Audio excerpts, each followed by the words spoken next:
Crack together. Well, you don't have to tell them your secret on how you lose weight. If it involves exercise, forget it.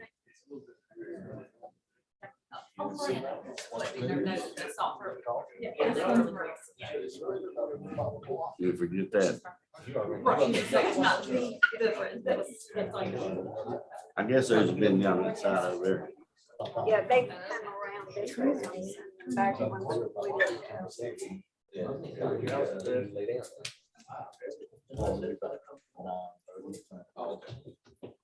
That one on top. Oh, that's Is it in your thing there? yeah, I know that was on staff. I saw it. I don't have any. Everyone's mic is live. Oh, this is it. Hey, Bill.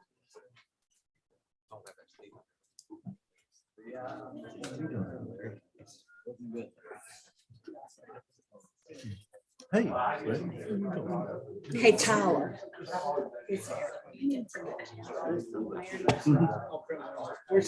We're stuck. Okay, it'll come up on the agenda item. I'll try to move it. I guess I could. I'll try to move it up. Yeah. Oh, was it under here? No. Well, of course, this is, we're not. Yeah, because we didn't. Yeah.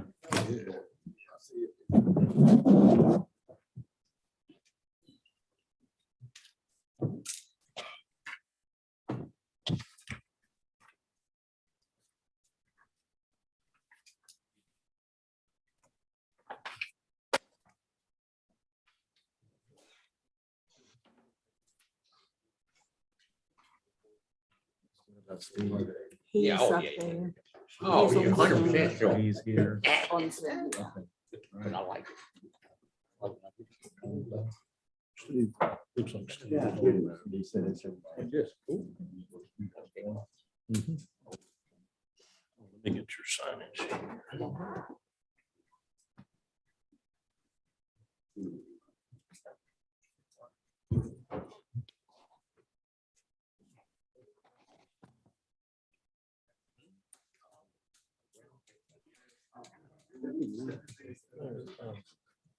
I didn't ask you, John Davis on the agenda. So,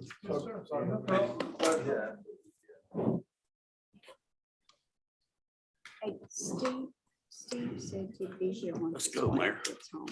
okay, he's on Zoom. Oh, Hey, Diane. hey, Steve.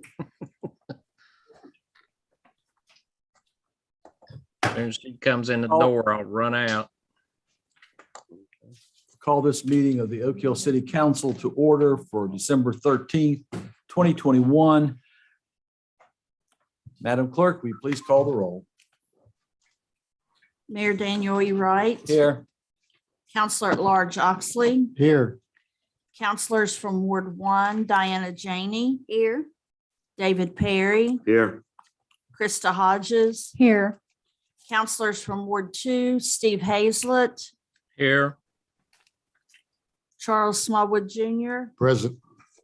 Benitez Jackson. Here. So 6 are here in person and 1 by Zoom, Councilman Hazlett.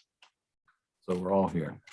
The invocation tonight will be offered by the Reverend Michael Hicks of the Jones Avenue Church of God, to be followed by the Pledge of Allegiance led by Councilwoman Hodges.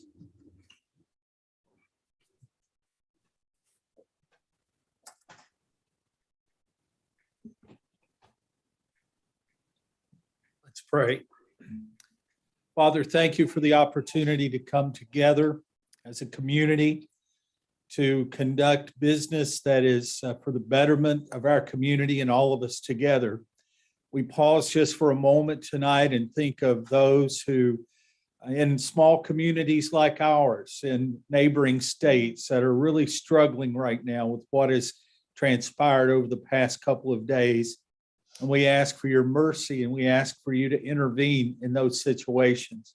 And we ask that in this season of light and Christmas and joy and all of the things, that we would just as a community experience it like never before. Thank you again, Lord, for those who are serving here as leaders in our community. May you just guide them, give them clarity of mind, give them compassionate hearts. In the name of Jesus, I pray. Amen. Amen.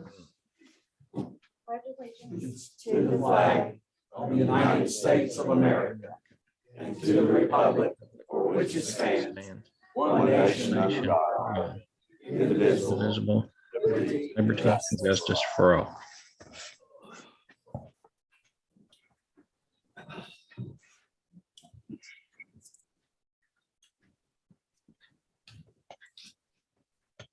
Is there a motion regarding the minutes of November 8th and the special meeting of November 10th, 2021?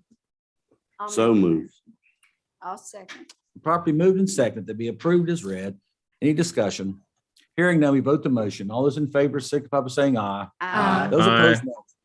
Those opposed, no. Motion's agreed to, 7-0. We now move to the treasurer's report. Is there a motion regarding it? So move, Mayor. I'll second. Been properly moved and seconded, the treasurer's report be received and accepted. Any discussion? Hearing none, we vote the motion. All those in favor signify by saying aye. Aye. Those Aye. opposed, no. Motion's agreed to, 7-0. Madam Clerk, any correspondence to the mayor or to the city council? No, Mayor. Citizens' comments. The first one is Mike Bone. Yes, sir. Mayor, before Mr. Bone speaks, I'd like to ask unanimous consent that by leave of the council, Mr. Bone be allocated more than 3 minutes. The objection? So ordered. I probably won't take 3 minutes, actually. First, I want to apologize to the chief, and I don't know the young man that was there. I lost my cool, and when I'm wrong, I admit. I wanted to talk that first. Since we moved into the building in 2016, to say that our agreement with this town has been anything but horrible would be a lie. Every way which we turn, we just can't seem to get it right. So I'm just going to ask you, this time it was about a parking issue, the third one this year. And I'm just tired of being harassed. I'll say it one more time. I'm tired of being harassed. So let me just give you what happened. We had a truck, a Penske truck that came in from North Carolina Friday to deliver over $5,000 in items to our community, to the people who vote you in. And this truck, if I may, could I show this? This truck was 2 feet on the sidewalk, so it would not block the street and impede traffic. Our sidewalk is exactly 10 feet from my building to the end of the sidewalk. There's very few places in town where the sidewalk is 10 feet. Directly across the street from me, the sidewalk is 4 feet. To the center of the road on my side, in a building that I own, that I pay for, that I buy things from this city to supply. My mortgage is in this town. My insurances are in this town. And we serve a type of people that most people won't. So anyway, we're unloading this. This truck hasn't been there maybe 10 minutes.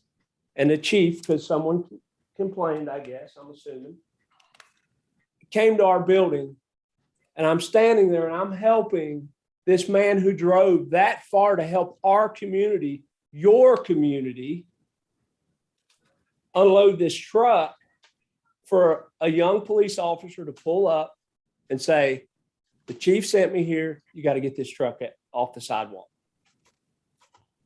here's my issue. What do you want me to do?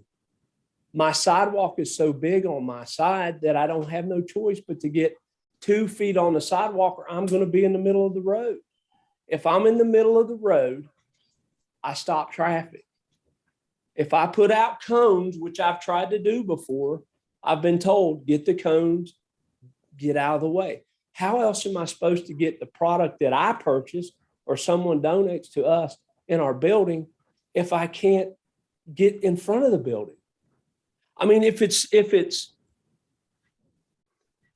I either park in the street and completely stop traffic, put cones in the front, cones in the back, have people directing traffic, or if every time I'm on the curb, maybe I should call the town and ask somebody to come to direct traffic for me.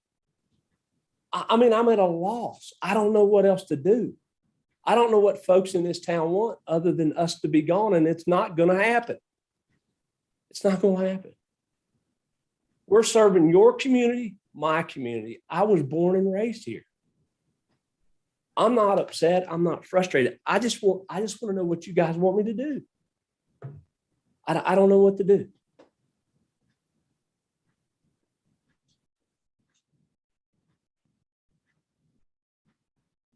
When there's a 10-foot sidewalk on one side and a 4-foot on the other, it don't work.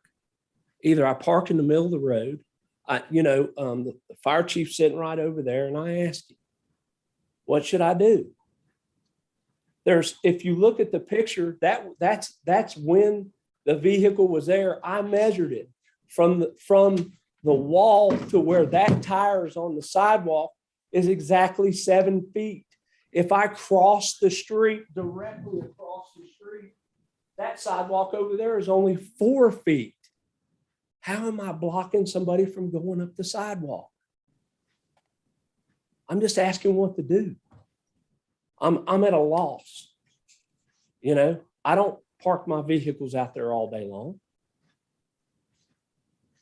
I don't pull a Penske truck up there and leave it all day long.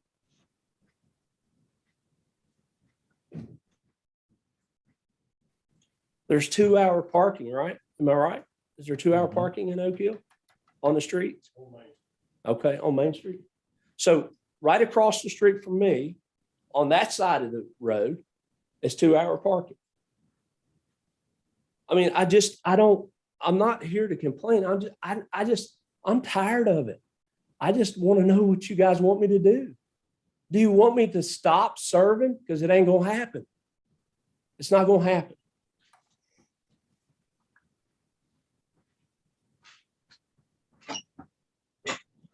The difference between a 10-foot sidewalk and a 4.8, almost 5, y'all can figure that out. I don't know what you want me to do. And I'm going to say it again to the chief of police. I lost my cool. And I apologize to you personally and your office. He did his job. But here's what I don't understand. I see this happen all over town. I see vehicles doing exactly what we do when we unload. I never see a police car there. Never. Never. Never. So it's simple. Do you want me to block the road, or can I at least get on the sidewalk 2 feet to unload a truck?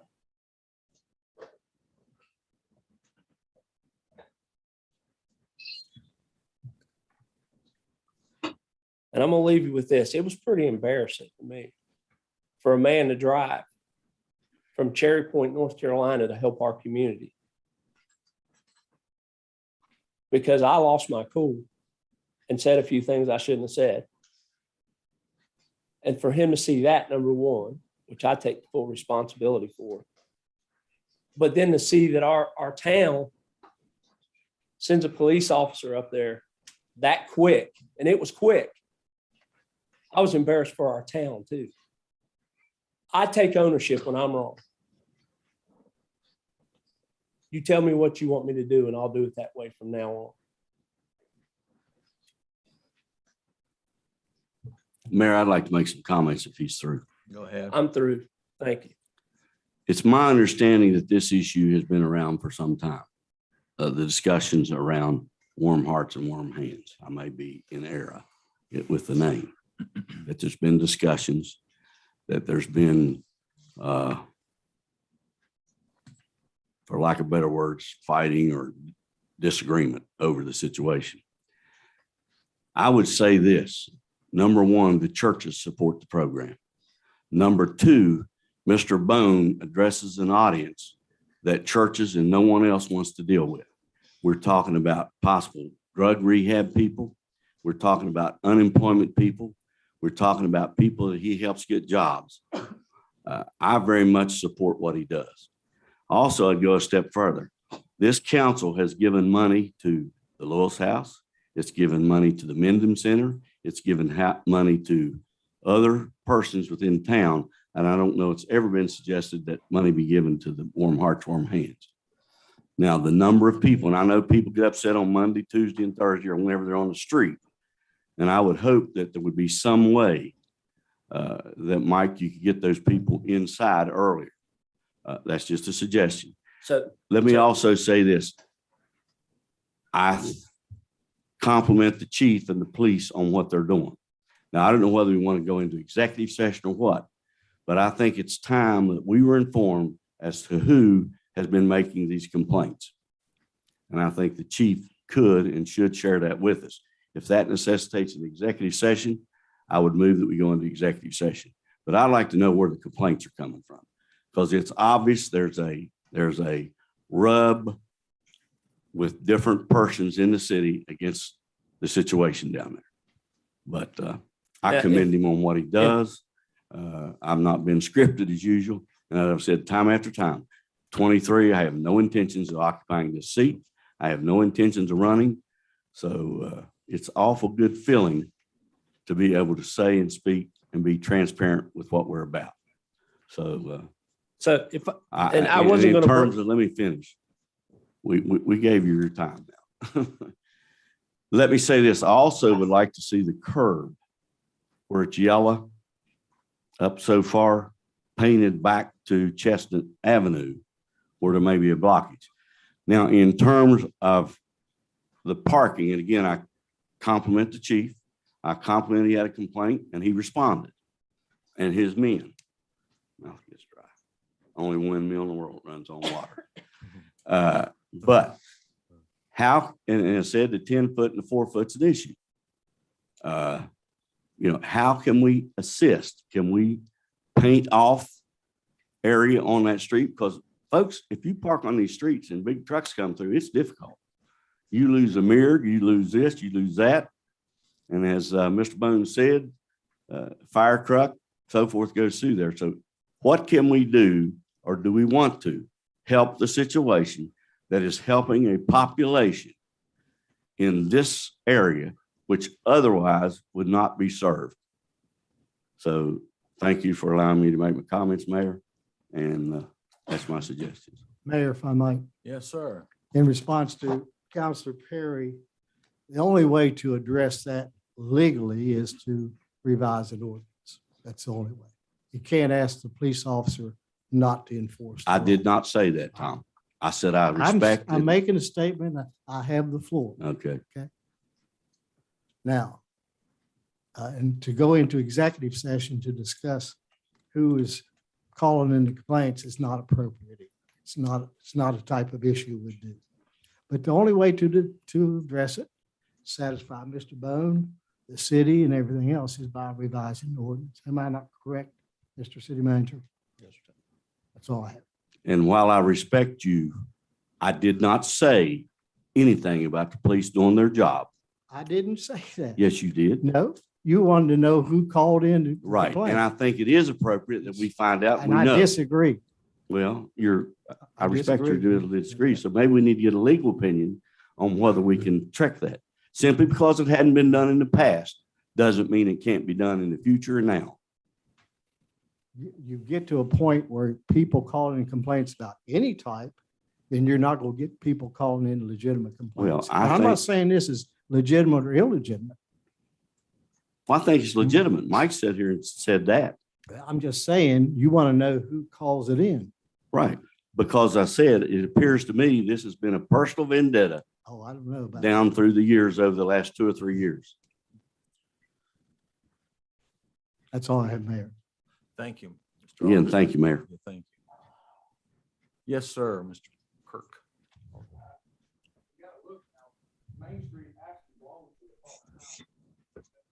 Yes.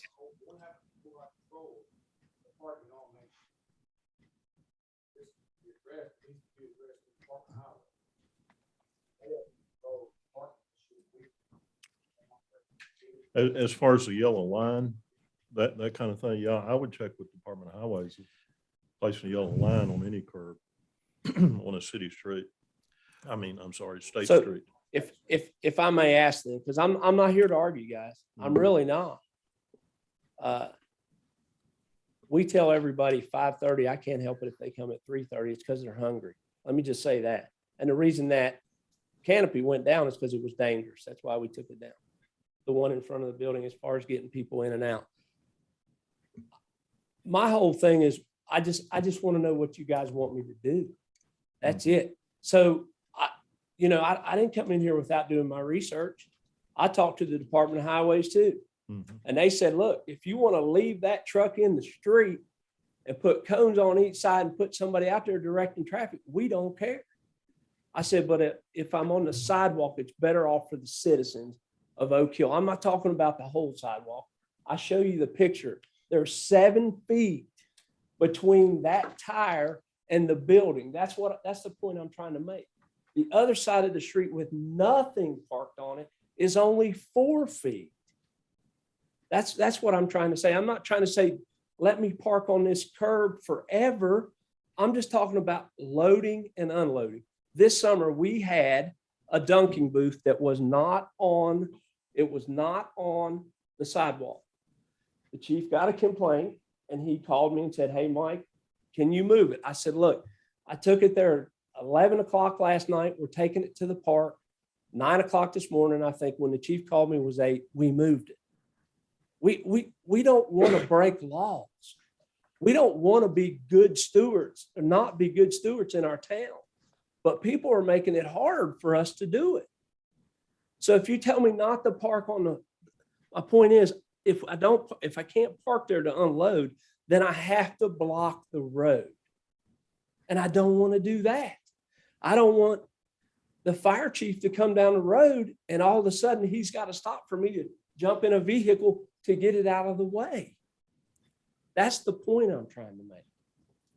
Let me ask Dave a question. Are you suggesting that Department of Highways would have the ability to offset the parking there? Is that what you're saying? They would have to make that determination versus an ordinance change, or am I missing something? I don't think you do an ordinance to control parking or curb or sidewalk on Main Street. And that I understand. Could you not do some kind of a loading zone? Let him pull in there for so long, unload stuff and then leave. Which is what we currently do. If you'll look in front of our garage, the garage door says, please do not block the garage door because that's where we load and unload. That's where we load and unload our stuff. We don't bring U-Hauls in there and set them all day. We don't. Listen, we just got blessed with a box truck. I had to put another panel on my garage door so I could park my box truck in the garage so it wouldn't be on the street. I'm not against you guys. Mr. Bone, have you had an opportunity to speak with the chief of police over this matter? The one Friday, no, but 2 more before, yes, sir. And he's doing his job. I'm not, I know I don't see how these complaints can happen so fast. We can't be there 10 or 15 minutes and boom, it's like this. It's this quick. Right. And the chief don't have time to run up there, so he sends one of his guys. Right? I mean, that's the way it works. Well, sure. And Let me ask this. Could the city manager and the chief come together with a recommendation for council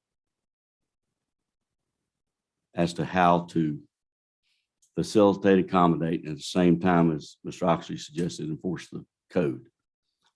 That's number one. And number two, I would like a legal opinion from our attorney as to whether we have the right to request access to complainees. Well, Period. okay. That's a can of worms, but It may be. But it's a can of worms I think we need to know so that everyone understands the playing field. Mr. Bone, how often do you put a truck on the sidewalk to unload? Is it like twice a month? So on a normal week, our trucks will be there between 11:30 and 1 usually, and that's stretching it on 2 days. That's Monday and Thursday. Usually and that's depending on when we actually get the product. Once a month, we bring in a big load that's usually the first Friday of the month. And then most of our stuff is done in smaller vehicles. We've tried to figure out a way to accommodate the city to where we're not in the way, but it's almost like we're on a gun range. We can't get out of the way. Whichever way we turn, something else comes up. So I don't believe it's general. I don't believe it's general people that are complaining. That's just me being honest. I think we have a select few of people who are wearing us out, and it's working. It's working. We had 173 people in our building Friday for a Christmas party for at-risk kids that I had to be outside dealing with a police officer an hour before because we were unloading food and merchandise to give to the kids in your town. That's all I'm saying. Tell me what to do. Again, I would ask that the chief and the city manager come with a recommendation to council. Those are the days, Mayor. I appreciate it. I think something has to be done. This idea that you're unloading your trucks and you have to, and the police have to come and tell you to move. There has to be some sort of solution here that will make it possible for you to continue the work you're doing. And there has to be, and there's going to be. Maybe if we could get whoever's complaining to come help us unload, we could get done faster. And I know to some of y'all that you think that's a joke, but I'm being truthful. I don't know how much faster we can unload it. We now have a truck that has a Mickey lift on the back, which makes it faster when it's stuff that we're doing. But this was someone that drove from Cherry Point, North Carolina in a Penske truck to take care of our people. Mayor, we've gone 360 degrees. Yes, We we have. have. And again, I have made and I a suggestion or apologize. recommendation. if I can make a comment, Mayor, I'd like to. All right. I have visited Mike Bone on some items, and Mike remembers well, building code, inspections, those type of items. And it's my job. And I honestly, you can ask me who complained. I'm not going to remember. It was some time back. But I don't want to, I confront people, whether they're the worst enemy I have or the best friend I have. And that's the unfortunate truth of law enforcement and folks like me that have to enforce code. And I may see you again and over a building permit or something like that, a zoning situation, but it's not me picking on anybody. I've got more important things to do than look for people to pick up on or be a pawn for someone. So I will enforce the code, and I'll do it irregardless of friends, enemies, perception that I'm picking on somebody. I do it all the time. It doesn't make city managers very popular people, but I do my job. So every time you've been in my building, I've said to you, I appreciate what you do and I understand you're here. Right. But every time someone from this town comes to my building, they will not tell me let's not forget about the Freedom of Information Act and what was it, 2016, when I filed about complaints. You opened this can of worms right now, where I said, I need to know who all these people are complaining, right? You remember? And, I don't remember the full. Again, Mayor, but I wait, think, but listen. no, Mike, I There was think nobody, you guys sent me back a paper that said 0. we can discuss this. I think we've asked for a recommendation. I think I've also asked for an opinion, and I want it very clear. Me personally, and I can't speak for the rest of the council, no one is asking anyone not to enforce or do their job. No, and I appreciate when you come to my building over those issues. So I ask that we move on to the next agenda, not to be rude to you, Mike, but I think we're going 360 degrees now. Sure. Yeah, as long as nobody else has any questions for me, I'm fine. Unless my colleagues have something. Yeah, else. Yeah, Any comments from council, the ones who haven't spoken yet? I like to echo what Mr. Perry had said. He helps a population that nobody else is helping. Thank you, Mr. Smallwood. Anyone else? All right, thank you, Mr. Bone. you're welcome. See if we Thank you. can't work out a solution. Mr. Ayers?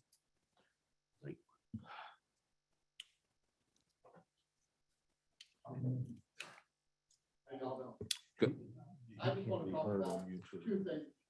You have to speak up here, Mr. Ayers. I can't hear you on YouTube if you're back there. Yes, sir. Yes, sir. For in here, but maybe someone outside. Pardon? I said maybe in here, but outside they can't. hear you. Okay. Mhm. Just two things. The 1% sales tax. I just think we need to look at that before we go ahead and implement it. Right now, we're gonna send business to Fayetteville. You got these Lowe's is gonna get all the lumber sales from Faco, from Means Lumber. I mean, right now, well, I know you're shaking your head no, Bill. I'm just speaking my mind. Right now, I think we need to hold off on raising anything because right now, people are struggling. Everything's going up. And I know the city's costs are going up, but there's got to be some way we can work around this. I'll leave that alone. I wasn't even going to speak about what Mike spoke about, but I will now. Mike rents a building off me right next to it. For the first year during the pandemic, I donated the building to Mike for free to get food to feed the people in the community. Now, I give him a real good deal on it. You're talking about parking enforcement up at Fayette Awning, when they get a load of carpet or whatever, they park in a turning lane, 15, 20 minutes at a time. I've never seen a cop stop and bother their truck driver. I've seen it at Means Lumber where they park and block up traffic. I mean, y'all need to, amongst the council members, work something out for him. In the last 9 months since he's been in my building, he's had 27 people to rehab. Everybody talks about all the problems we have with drugs. I mean, if he's trying to help the community, a lot of people tell me I'm doing good, helping them out. A lot of people can't stand I'm helping them out. I just think we need to try and figure out some kind of way to make it to where he can get the food to feed these people who can't afford to eat right now. That's it. Thank you, Mr. Ayers. Dr. David, do you want to speak now or when we get to the item on the agenda dealing with your school and you? It's up to you. I would recommend we wait till we deal with the item. I agree. We're getting too far ahead of ourselves when we're doing that. So, All right. Mr. Willis.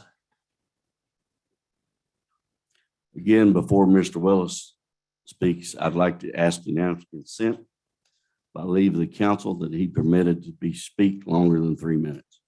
The objection. depends on what he wants to talk about. I don't know. It's getting interesting. It seems like it's gonna be a long evening. Well, good evening, Mayor, ordered. Council at So Large, ordered. and council members. Sorry I missed the last meeting. I was sick. Not sure what I had, but glad I'm over it. So I'm gonna speak on the month of October a little bit. The month of October, we done 4 pallets of pumpkins that were handed out all over the community, everything. They really all came back, carved. It all worked out really good. And the community involvement was really good. We also done the winners of the decorating contest. We done a resident in business. It's on our Facebook page also posted on there. Our Christmas decorating contest is currently being judged. All that'll be back Friday, the 17th, and then we'll pass out all the things for the residents and the businesses. It'll be posted on our Facebook as well. We now have a new star at the Overlook. We want to thank Bill Hannabass, Day and the city guys taking care of that. Looks really nice. Which actually this was in November or October. I don't know why I have it down there, but we actually are under contract to finish the painting on the side of Ryan Associate Building to finish that mural. So that whole side of that building, just as soon as the weather straightens up a little bit more, hopefully this week, it'll be taken care of. We're getting close to completing the website. We had some professionals taking pictures over the weekend. That'll be coming up. We're working on finishing the historical kiosk. We'll get them finished. We got a few still needs turned in. Once hopefully those will be up by spring for the historical walking trail. That's about it right now. Like I said, winter and everything, but any questions or remarks or anything? Mayor, you'd expect it. I have some questions. All right. Of course, I'm the neophyte and the new guy here, so I'm still learning. Did the council create Destination Downtown? Or how did that come to be? They created themselves. True. Okay, They're self-created and self-governed. okay. So what is our relation to Destination Downtown?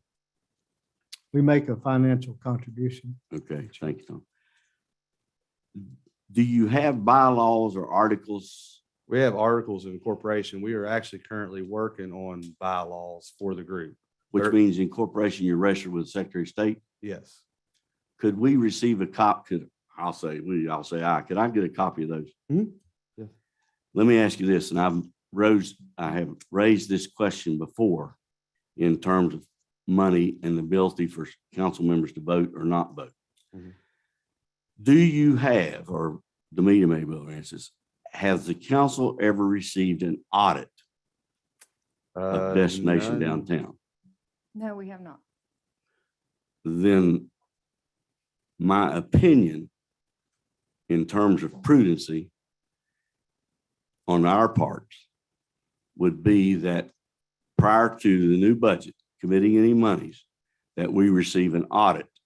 And I think because of the monies we commit, we're entitled to do that in terms of the residencies we represent.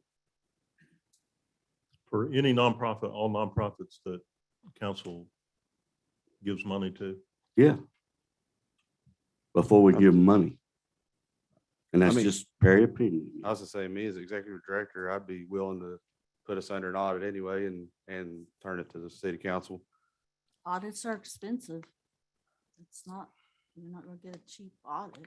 Well, that's Well, I mean, determination. I can either do that, or, I mean, if we do an internal audit with receipts and expenditures, or, I mean, what kind of a level of an audit do you want to do?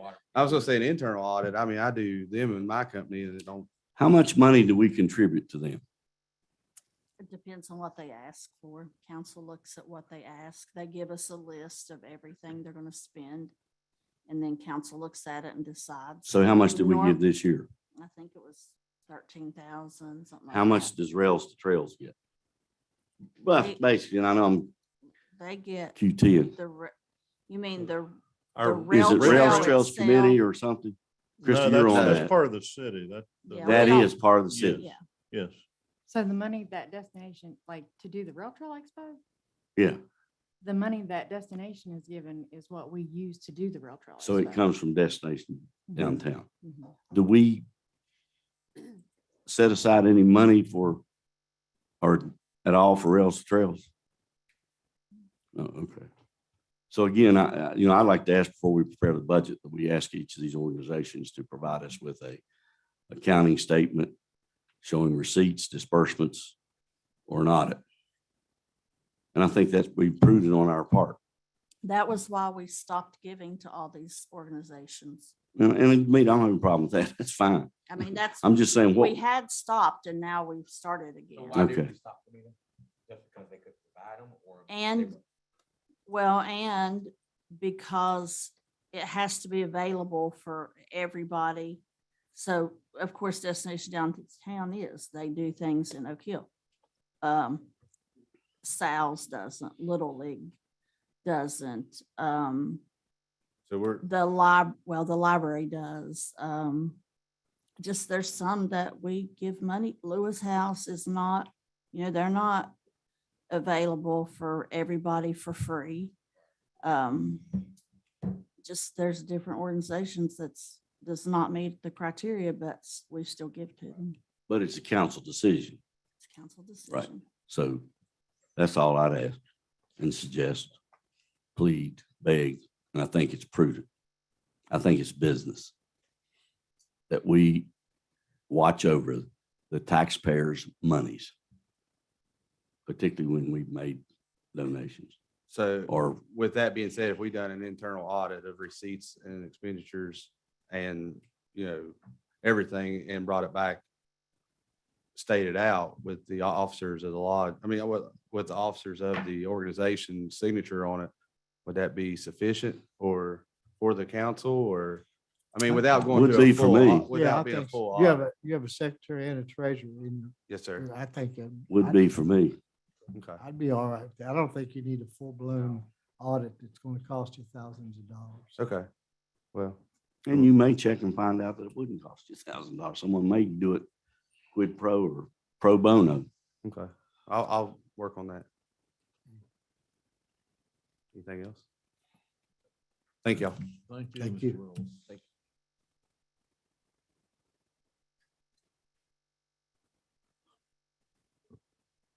Department reports, Chief of Police, Wisman.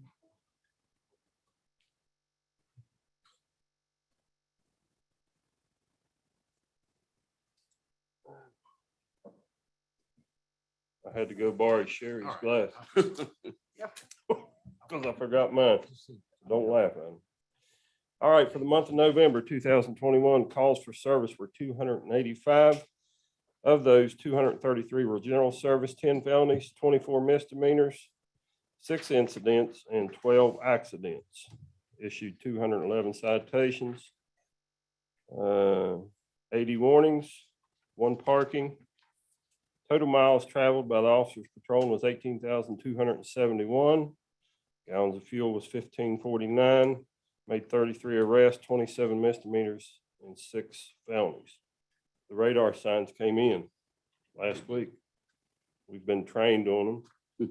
One of them was broken when it came in, so we're waiting parts. The other one will be out somewhere this week, probably down in your neck of the woods. Any questions? So you've ordered 2. Ordered 2, they both came in. They're nothing but glorified computers, really. We were talking about that a little bit ago, computers. But one of them has got a chip that's malfunctioned or something. Chief, again, I want to make it clear.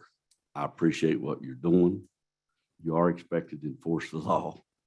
As Ham Tony say, the wall's the ball. That's right. And everything I've heard about your officers with anyone have always been professional and courteous to the people they're serving, while at the same time they might be writing the ticket or the citation.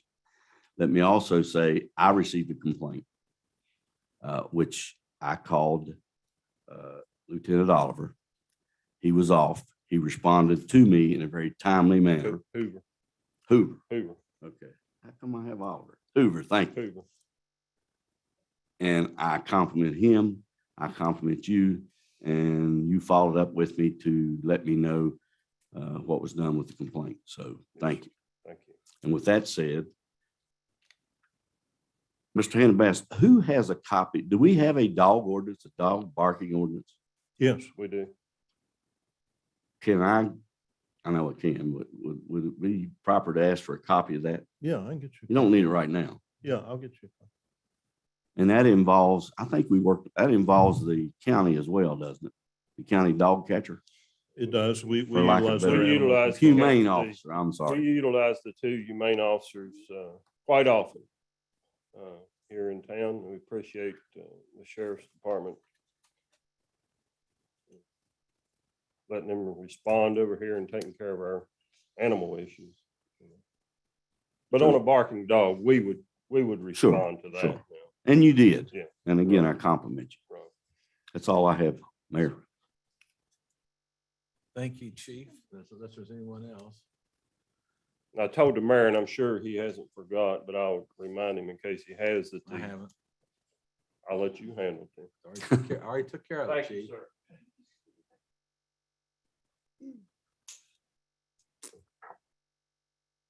Fire Chief Richardson.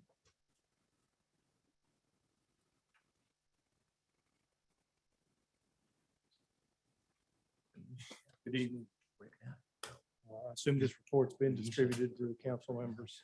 For the month of November, there's been a total of 21 fire department call-outs, 3 structure fires, 1 vehicle fire, 3 brush fires, 2 natural gas leak calls, 1 CO call, carbon monoxide, 0 false alarms. That is improving with several of our facilities around Oak Hill. We've worked with them and it seems to have been fruition in regard to dealing with these facilities. 1 general fire alarm, 0 utility lines down, 9 motor vehicle accidents, and 1 high angle rescue. Chief, Total of could you tell me 21 what calls. high angle rescue is? That's a combination of the county teams throughout primarily the plateau. That would be a rock climber has fallen, somebody is, we have situations where we recently were called on down at Carlisle, there was a large fall in from an old air mine shaft. Mm. And we have a high angle rescue team, the swift water rescue team that's connected to the high angle calls. Okay, thank you. Yes, sir. Mayor, I have a question. I don't Could believe you, it. huh? I don't believe it. Oh, okay. Guys, I don't know what we come up here for. Just sit, look at each other, or take up the action of the people. What is the status of the bay that was proposed as far as architectural schemes, awarding of bids and so forth? Where is the possible? The Where is that? addition that we submitted to Yes. the council. I've discussed that with the city manager. I have submitted documentation to him. Recently, we updated that documentation and it is in his hands. at this Thursday, time. I believe. Yes, sir. Documentation, meaning, Information to generate a request for proposal. okay, Yeah. The Okay. general information. Yeah. For a company to bid on the project. And then a itinerary of the public notice. let me also make a comment. Thank you and the fire department for your invitation to your dinner. It was most enjoyable. 1, 2, 3, 4 of us were there. And it's a very respectable group. With that said, I am of the opinion that we have identified our city workers, our street workers, our police department, and we have neglected one group of volunteers in terms of Christmas pay or bonus that I think do an outstanding job. And having been in Charleston, there's a lot of volunteer fire departments are folded because they can't get men. And when you look at the training they have to go through, you understand why. Because it takes a large number of hours to become certified. I understand. Is that correct? That's correct. That they give of their own time. So I would like to move that we extend a $250 gross bonus pay, however it can be done, to all members of the fire department who have answered at least 20% of their calls this year. Now, the reason I'm qualifying it with 20% is it's my understanding, you can correct me again, Chief, if I'm in error, that the state requires in order for an officer or volunteer fireman to maintain their status, that they got to at least address 25% of their report time or calls. That's Is that correct? Their calls and their training, yes, sir. It's also my understanding in conversation with Mr. Wilshire that the Oak Hill Fire Department qualifies under with their own rule that says 20%. Now, if my motion is approved and seconded and approved, I have a list of all those officers who have fulfilled the 20% obligation that Mr. Wilshire provided me. I also would indicate that those persons who already received the bonus would not receive this bonus, meaning the chief, I'm sorry, the assistant chief and those people are already receiving. Like, Pardon? like we have some police officers who are volunteer fire department. Yeah. Yes, Krista. And in addition to that, there are 2 trainees that I would recommend get the bonus as well, because I understand they have reported for all the training. They're working alongside the men and so forth. So I think it's very appropriate that we identify these men for the respectable job they do on behalf of the citizens of Oak Hill. We're very fortunate to have a fully staffed volunteer fire department. So that's my motion. I hope I'll get a second. And I'd ask each of my colleagues to vote in the affirmative. I'll second that.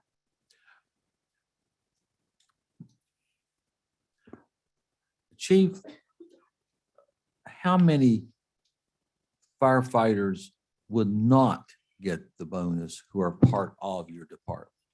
I don't have that documentation, sir, in regard to the activity, the level Yes. Mr. Perry was referring to. Yes. I don't have the current activity. I couldn't tell you what those numbers are. Mayor, I can get that in about 3 minutes if you'd like. I'd like to hear that. I don't because- have it with me, but I got it in my vehicle. Okay, I'd like to see how many are not going to get it. It seems like to me that would create some hard feelings if 20% who get it and some of them aren't going to get it. They got to go out sometime too. Mayor, it's my understanding that this would also be a very good incentive for those persons who have not been fulfilling their duties and responsibilities. And it's my understanding that the leadership within the department concur with this proposal as well, or the administration. You say But I look at it as an incentive. It's kind of like when the board used to pay teachers for not taking days off. The ones that didn't work didn't get it. So, I think we've created enough entitlement programs in this country that we don't need another one for those that don't perform properly. And I'll probably get on Facebook over that comment, but that's okay. I agree. Mr. Perry, do you have any idea how many people will not be getting Would you it? like for me to get that? I would like to see how many. If the council would stand at Yeah. ease, I'll run out to Chief, my do you vehicle. agree with Mr. Perry's sentiment that it would create more incentive and not less, what's the word? I say acrimony. Something like marriage, matrimony. I can't anticipate, Tom, we have a pay, and I would think that would be an incentive also, the pay that the firefighters receive. Yeah, Now, when I, you get into percentages, yes, there are guidelines to the state fire right. marshal's office that you have to have a certain amount of. I'm all for the activity. bonus. I just don't Yes, sir. want, create internal conflict, you Right. know. Well, I support the I bonus, haven't too. been part of this dialogue Mhm. on purpose. Whatever the council decides to do, I'll respect. You'll Like live, it's hard you'll to get live, mad if you don't go out. Well, that's an opinion. We're like I tough, don't disagree you know with what? that. you'll live with the consequences. correct. That's true. Hey, yes. Chief, if they don't go out, why are they still in the fire department? Well, a lot of times it's not necessarily because they don't go out, but it's because of their work, their family obligations. A lot of times wives work, husbands that are at home with their children. They might work extended hours. There's a lot of circumstances. So it's not because they don't want to show up. No, I don't think so. I think it's just life in general. Well, for That's- example, you have one gentleman has 0 participation, 0%. Let me go down this list you asked if you All like. right, yeah, thank you. I'll do these by number rather than by name. 1201 has a 57.81% report rate. 1202, 51.83. 1203, 34.22. 1204, 53.82. 1205, 23.26. 1206, 35.55. 1207, 37.54. 1208, 39.20. 1210, 28.57. 1211, 0% report rate. 12-12, 16.94. So that's 2 men at this point, right? If anybody's keeping track on me. 12-13, 43.85% report rate. 12-14, 35.55. 12-15, 63.46. 12-16, 33.89. 12-17, 2.33%. That's 3. 4. Okay. I've got the list, but anyway, that kind of gives you some ideas. People keeping track of it here. 12-17, as I said, was 2. 12-18 was 12.29. 12-19 was 21.93. 12-20 was 44.85. 12-21, 22.59. 12-22 was 29.24. 12-23, 44.85. 12-24, 6.31. 12-25, 26.91. 12-26, 58.80. 12-27, 27.57. 12-28 is 27.24. 12-29 is 26.91. 12-30 is 25.58. 12-31 is 59.14. 12-32 is 62.79. 12-33 is 1.99. 12-36 is 6.98. And 12-37 is 0.33. So how many is that? That's 9 people. 9 out of, huh? 26. So 9 out of, wait there, did I finish the list? Yeah. If I were one of the 26 and 9 people was getting rewarded for doing nothing or near nothing, I would be upset over that rather than upset over, and as I said, I think it would be an incentive for me to do better. But anyway, I have a motion. It's been seconded. Has it been seconded? Who did that? Ms. Hodges. Ms. Hodges, all right. Motion's been made and seconded. Any discussion? Hearing none, we'll vote the motion. All those in favor, signify by saying aye. Aye. Those opposed, no. Motion's agreed to, 7-0. In the meantime, I'll provide you this list. And again, I would also ask that the mayor and the city manager sign a letter to those people with that check, like we sent to the other employees. Which now brings us to the street department. Mr. Kirk. Thank you, Thank you, Chief.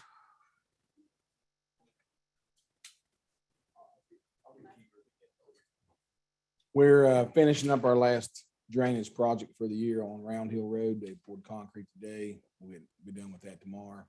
And then all of our new trucks that's running up down the road's got their snow blades on them and their salt spreaders, and we're ready to go for the snow season. So we're ready for that. Dave, what are they doing down there behind the bank on the parking lot? I saw some of the We employees. put down up there. the new star for Destination Downtown. Okay. Down I on the saw a back. lot of activity. the Yeah, we other set a night. pole and built a star for them and hung it down there. Okay. It looks good. It's lit up. Uh-huh. Finally got the power company to hook it up yesterday, matter of fact. So Okay. it looks good.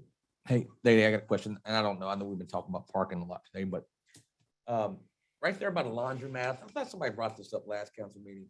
They By the did. laundromat, right there at the red light when you try to turn right.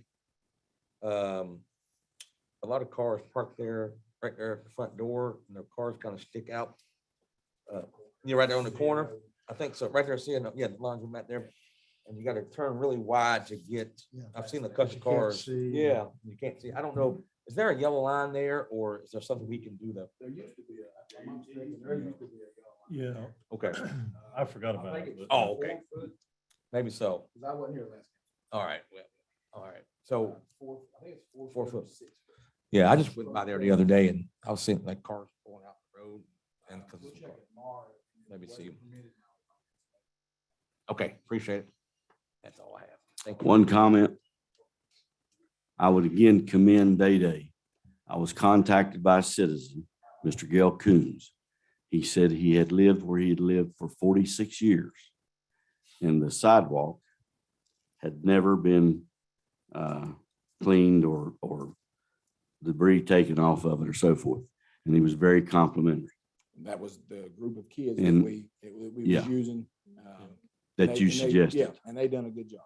So, but again, there, people doing things have to have a good leader. Like I said, they done a good job. I had a boy with them and the kids done good.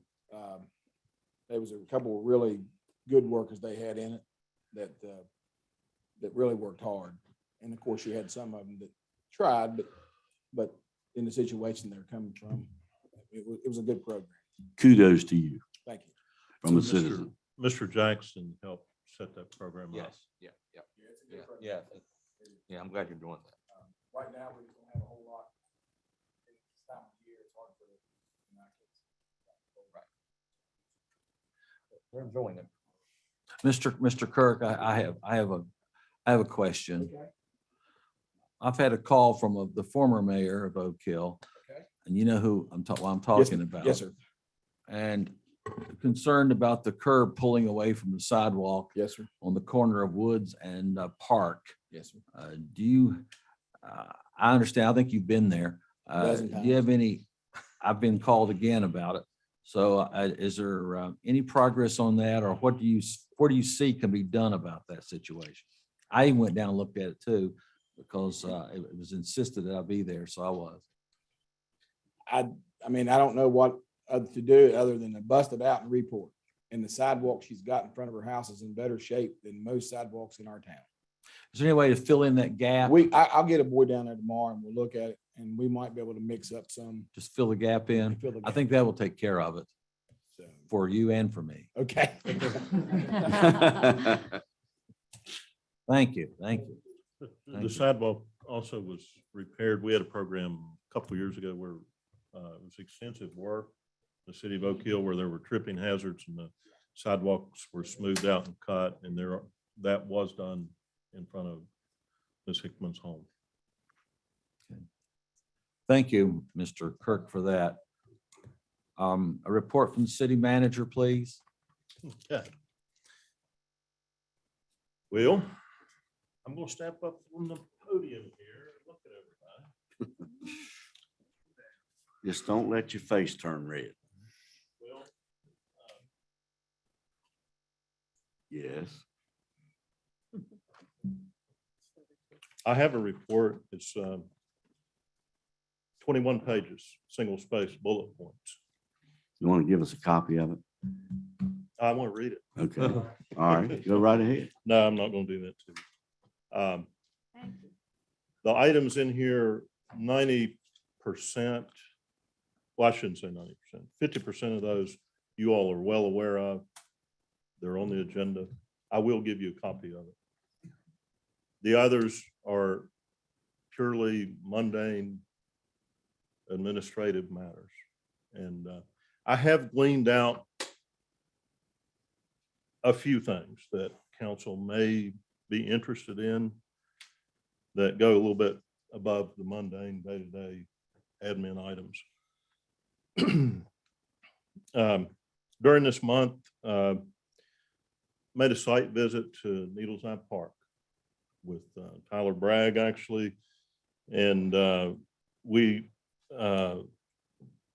Tyler took a new gadget that we have here that's a GPS unit that even under tree canopy will pinpoint your location sub-inch. Pretty good. While we were there, we marked several things. We marked manholes and places where there were trash, trees that were down that needed to be cut out of the trails and that sort of thing. We had the police pension training by Blair Taylor, pretty extensive training. The chief, some officers, city clerk were there. I always like to point this out. City of Oak Hill is currently funded 125% with their police pension fund. We went over a lot of very complex issues, death benefits, survivor calculator, DD how to read the DD Form 214, COLA eligibility, non-duty disability. I can go on and on and on. It's pretty intensive training. We also, it was a little bit ironic that last month council brought up the GPS units for police cruisers, and we're undergoing some changes internally with the police department with Tyler Technologies, no relation to Tyler Bragg. And that's a program that takes 9 to 12 months to implement. We've had our first welcome meeting, and they're very intensive meetings, and covers a lot of information. It's tied into, you can get way out in the weeds real quick with it. Very complex. It ties in our court system, our evidence, our GPS with our officers, the 911 center. It's a like I say, complex situation. And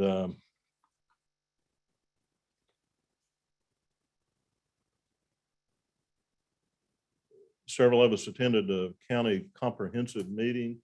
I actually had to attend twice. I had to let them in during the evening meeting, and things were discussed, such as education, infrastructure, housing, national park, industry, getting the message out, dilapidated structures, and it's pretty much the same message both times. I think the mayor and Mr. Perry and Mr. Smallwood, I believe, were in attendance. I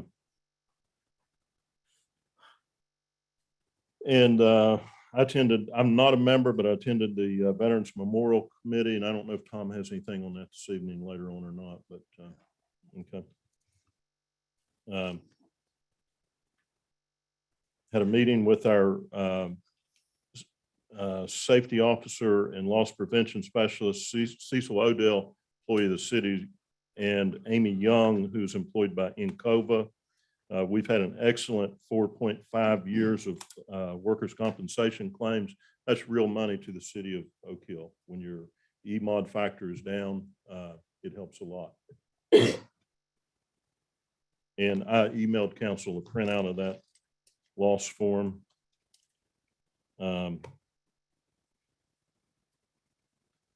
Several meetings and discussions about the I&I project in Minden, and funding scenarios. We have some money. We're still getting that project funded, and there's a related item later on the agenda for the I&I project.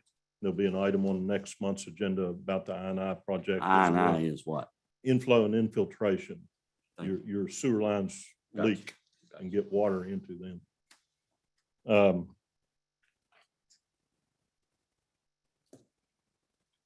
I attended a Metropolitan Planning Organization meeting, and the biggest message from that meeting is that there will be an influx of federal dollars coming over the next 5 to 6 years.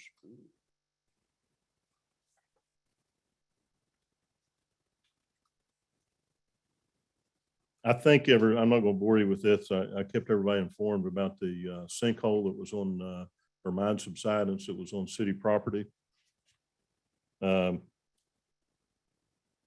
And also, and I don't know if everybody's heard this or not, there's some talk of a disc golf course. Frankie Polly's talked to several of us about it, and it looks very promising.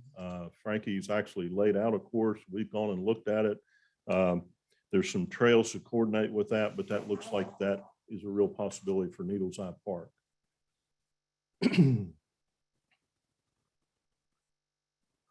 I closed on the 3 properties donated by ACE for a playground in Minden on the 29th of November. We had an executive board meeting with Region 4 Plan and Development Council. I believe Mr. Smallwood was in attendance. Much of the talk was within the region, but not right around Oak Hill, the Mon Forest Gateway communities. And also John Tuggle spoke about mitigation grants, and City of Oak Hill, as you know, received $4.7 million. So, Specifically, what was that for? The stormwater mitigation or flood control in Minden. That was it. Okay, thank you.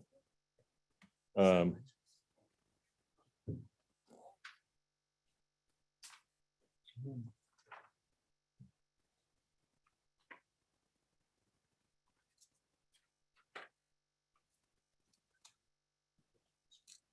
back to the subject of the playground in Mendon, I've been in the process of a pretty arduous grant application. It's due December 31st. We have $100,000 budgeted for this playground, property donated by ACE. Two important things about it. I received Friday a week ago, I received after the property closing copies of the deed that were recorded in the Fayette County Courthouse. That's Friday afternoon. Friday at 11 p.m., a house burned down that stands on it. So, but anyway, the more important than that, that'll be removed very soon. More important than that, I received a letter written on December 6th, received it on December 7th from the State Historic Preservation Office. And there has to be, with this grant application, you have to have SHPO's blessing or approval that there's no cultural or historic or ancient peoples or anything like that you're going to be disturbing. So December the 7th, when I read it, there are requirements of a 30-day public comment period. And 4 other organizations called Heritage Authority, the West Virginia Alliance of Historic Preservation, the Fayette County Landmark Association, and the Fayette County Historical Society, 30-day comment period. And obviously, the grant applications due December 31st. So we're not the only community that got nixed by SHPO. It's a little bit disappointing to me. If you look at the site where that playground is, I'm confident we're not going to do any cultural harm. So I'll try other avenues. It was a Land and Water Conservation Fund grant application. I'll try other avenues to help with the funding. We have some funding budgeted.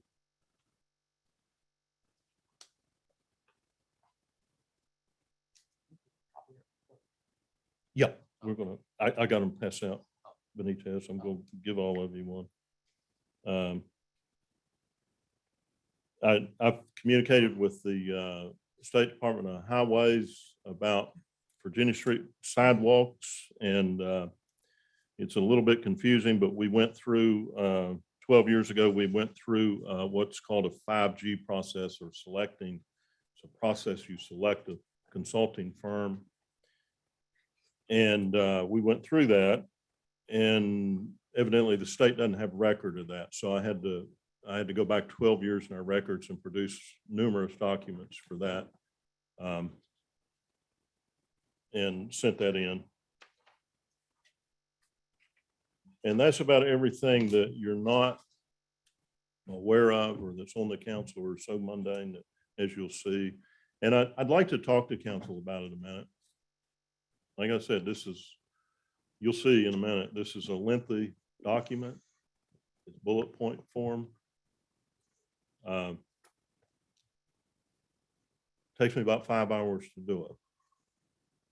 I think it's a little bit much. I'd rather, I'll hand this out to you because I wanted to keep tabs for a little bit, but I would rather continue to go over the highlights of like I did this evening, instead of a detailed bullet point. You'll see this. This will be good to read tonight. You'll sleep well. Yeah. Bill, I'd compliment you on your report and highlighting it. I think I was the one that requested that, and I think the highlight you give is very apropos or very acceptable. And I know we all have personal contact with you, and we get bits and pieces. So this kind of brought it all together. So from my 2 cent opinion, yes, I would be more than happy just to let you highlight those. And I also would compliment you on your accessibility and your responsiveness. Thank you for this document. I would request and suggest that in the future that you prepare an executive summary to be put in our packet. And then if any member of council wishes you to expound on that during the meeting, and we could do so, but you do keep us apprised of the vast majority of significant things, good and bad, as the month goes by. And I saw people shaking their head a little bit here tonight. So as much as I appreciate the information you gave, I don't think we need you to go in that much detail, but if you can provide us just an executive summary as part of our package. Sure. The highlights, the highlights. But it was good. Is this for just 1 month, Mr. Hannibal? That's 1 month. If I read through this, will I get 3 hours credit? If you can pass the test. Pass the test at the end. I would like to comment on one thing that you brought out, Bill, the police pension fund. And because of the leadership we have through Bill and Demita, I recall several years ago that Oak Hill Police Department's police pension fund was the only one in the state of West Virginia fully funded 100% plus. It may still be. Yes. I don't know. I know that some municipalities are considering taking some of the money they're going to receive through ARPA, so forth, to supplement it to make them solvent. I don't know that that's going to be able to happen, but that just shows you the good Well, care and that you take of that. I don't take credit for it. I'll give that credit to Demita, but I will say, Mr. Blair Taylor is, in my opinion, he's top shelf. He writes legislation for the state of West Virginia for pension funds. Nobody knows it better than that man. And when he compliments Demita Johnson, it means something to me.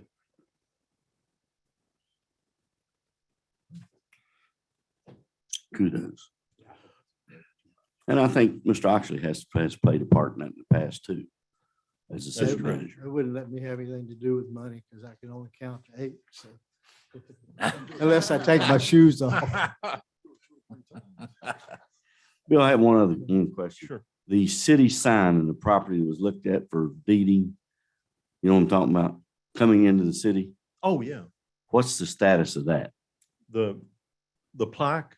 No. Oh, I'm sorry. Welcome to Oak Hill. Oh, what we were doing was trying to standardize our signage with a standard look, whether it's identifying the library, our city park, our municipal buildings and all that. So we're working towards that right now. But there wasn't there. I can put one up. We might have to take it down. No, wasn't there a deed issue or something about where it was located or whether it was in the Oh, out on city? 19? Yeah.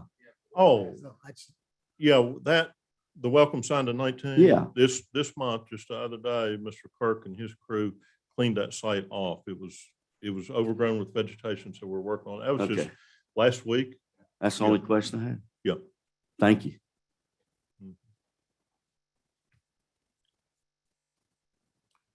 Brings down to mayoral comments.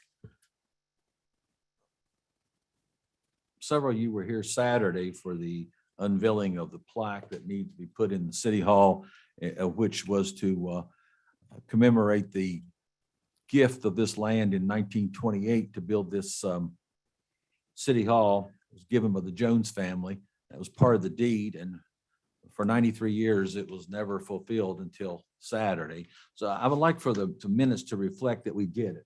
December 11th, 2021, the Jones plaque was unveiled and was finally done. So someone researching this 50 years from now will know exactly when that was done, and that it was done on that date in which some of the Jones family showed up here for that event. Thank you.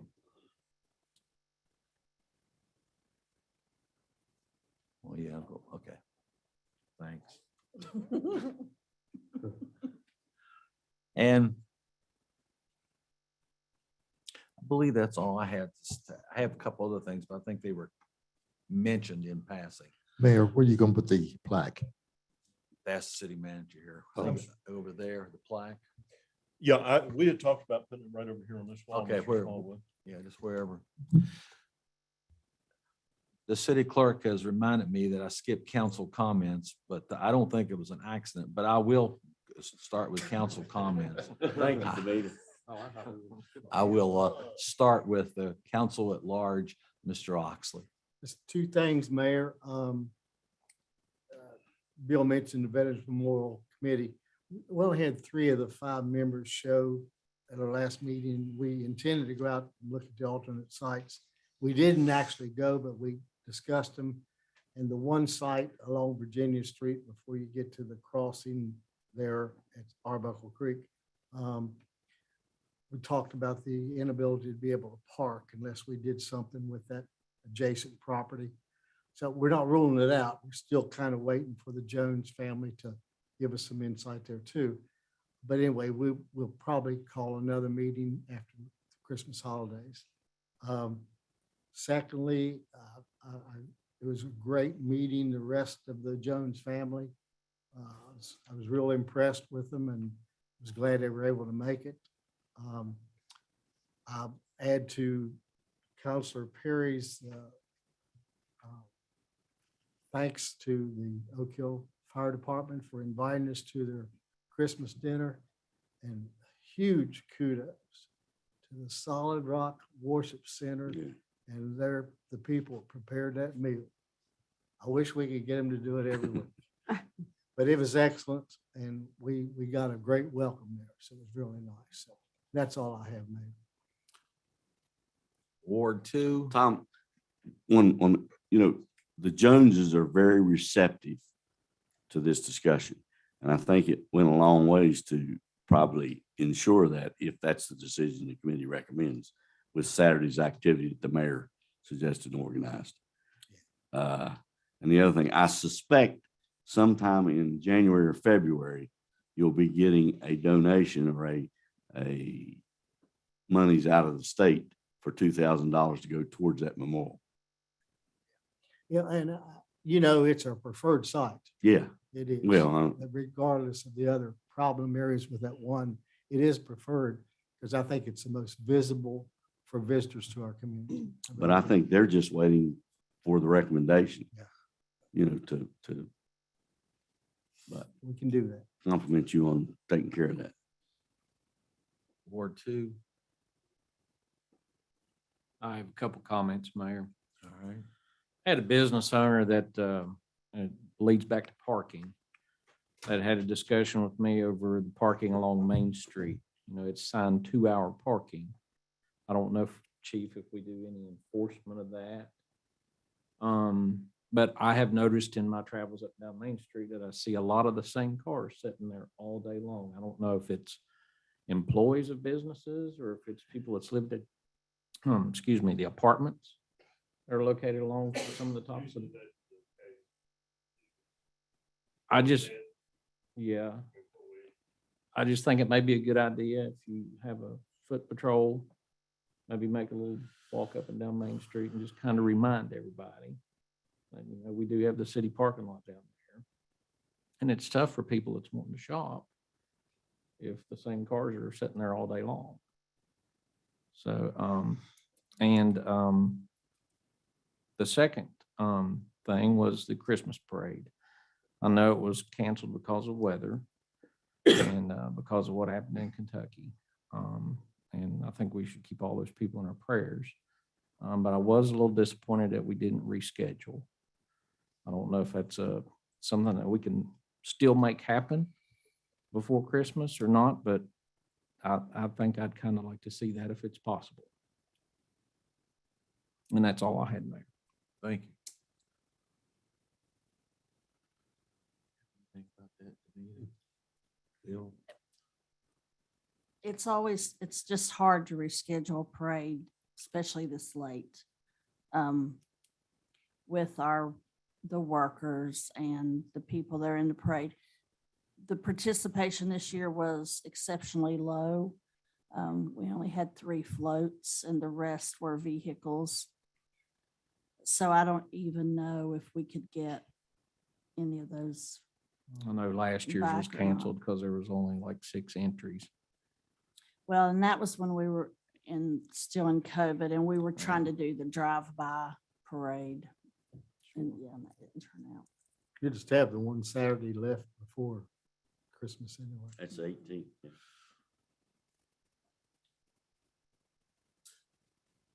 Just a Anyone else? thought.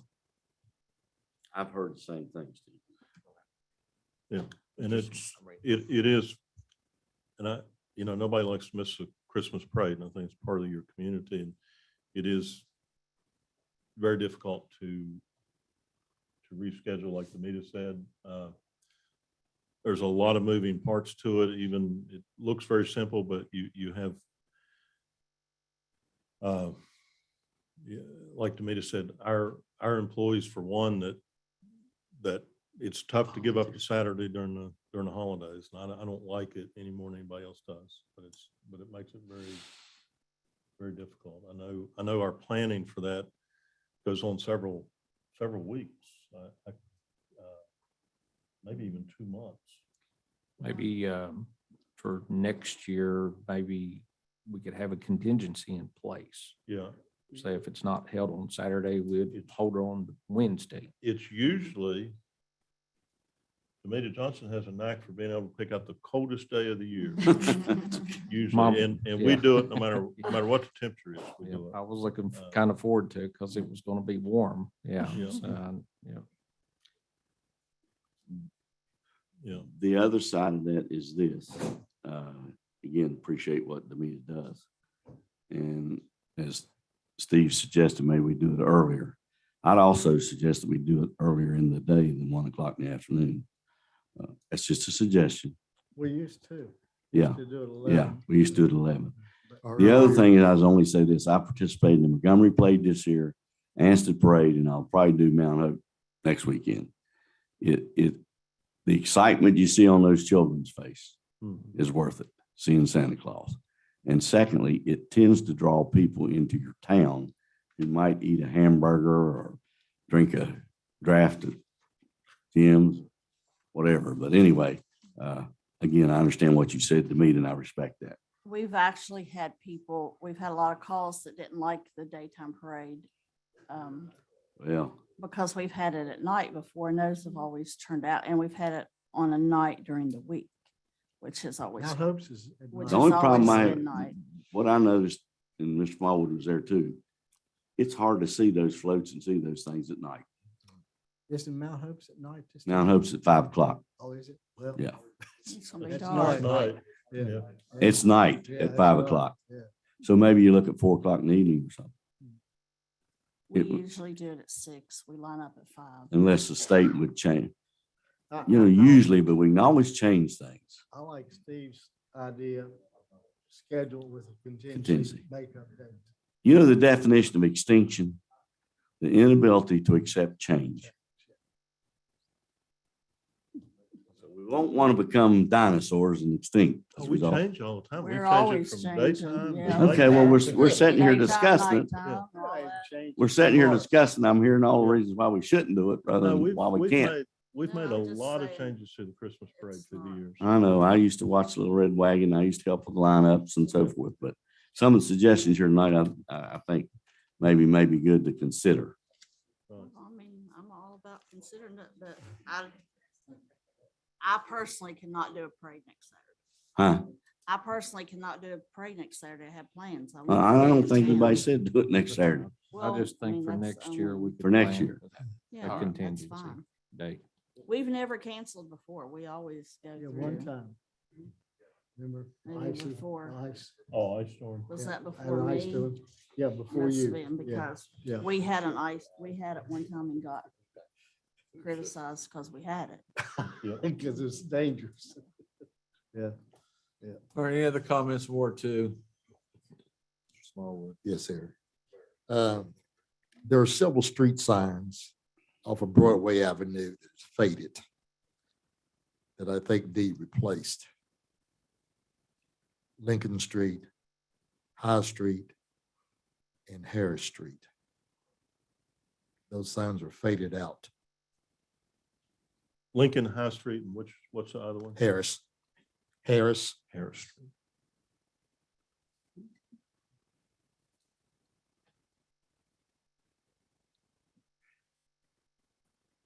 And I know I keep bringing this, but I just don't want anybody to forget about it.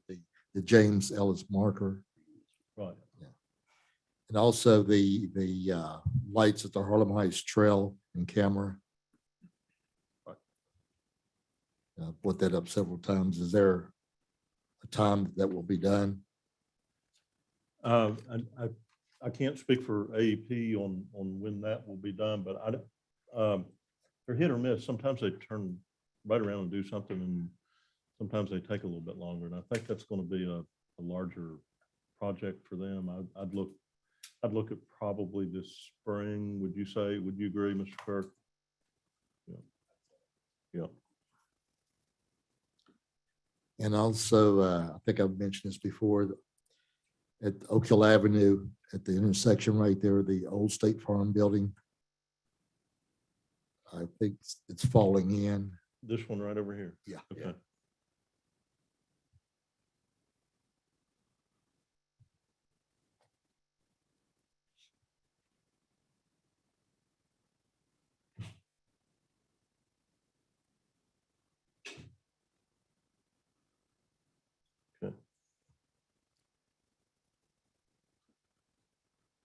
Ward 1.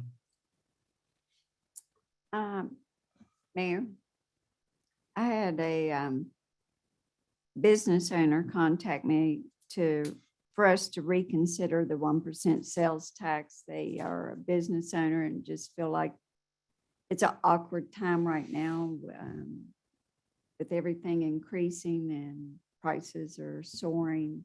If we would just reconsider maybe tabling it or just giving it another thought about that. And as for Saturday, it was very nice to be a part of the plaque that was presented to the Jones family. Glad you got that together. It was very, very well done. Thank you. Thank you. Special thanks also to the city manager, Demita, and to Rhonda Falk. They were all involved as well. Thank you, people. Well, I'd like to thank Bill, Demita, Tyler, the chief, Day, and Chief Whitman for all their hard work in the city. It doesn't go unnoticed and it's very much appreciated. That's all I have. I've passed out all my kudos for tonight. You have And a Bill's quote? face hadn't gotten red yet. Three things, and I agree. I think Jim may have brought this up. As we look at the ARC money or whatever the title is, I would hope that we would come up with some plan to address sidewalks. Kelly Avenue's been brought to my attention. I'm sure every one of us has heard about sidewalks. So I just, as we consider that and look forward looking, we start looking at some way we can do that either through the 1% sales tax or something. Someone contacted me, and I don't remember who, I'd tell you, about the recycle boxes that used to be here. And they say, and I know there was a problem with them in terms of people putting other stuff in them and not getting them in the boxes. But people tell me, we live in the city. We'd like to see the recycle, and we go to Fayetteville to get rid of our recycled stuff. So I'm not saying do it. I'm saying something's been called to my attention. And I promised the individual I'd bring it up. Bill, this one probably is an emergency. I was contacted by Mr. Ray this evening. One of the new light posts out there is getting ready to go over. I don't know why, and I told him I'd bring it to your attention. Where is this? Avian Way. Avian Way. Those are up now, and those people really appreciate it. But one of them is evidently bolts come loose or something. It's getting ready to be blown over. Okay. That's metal, isn't it? Isn't it metal? Yeah, and they're classy, Tom.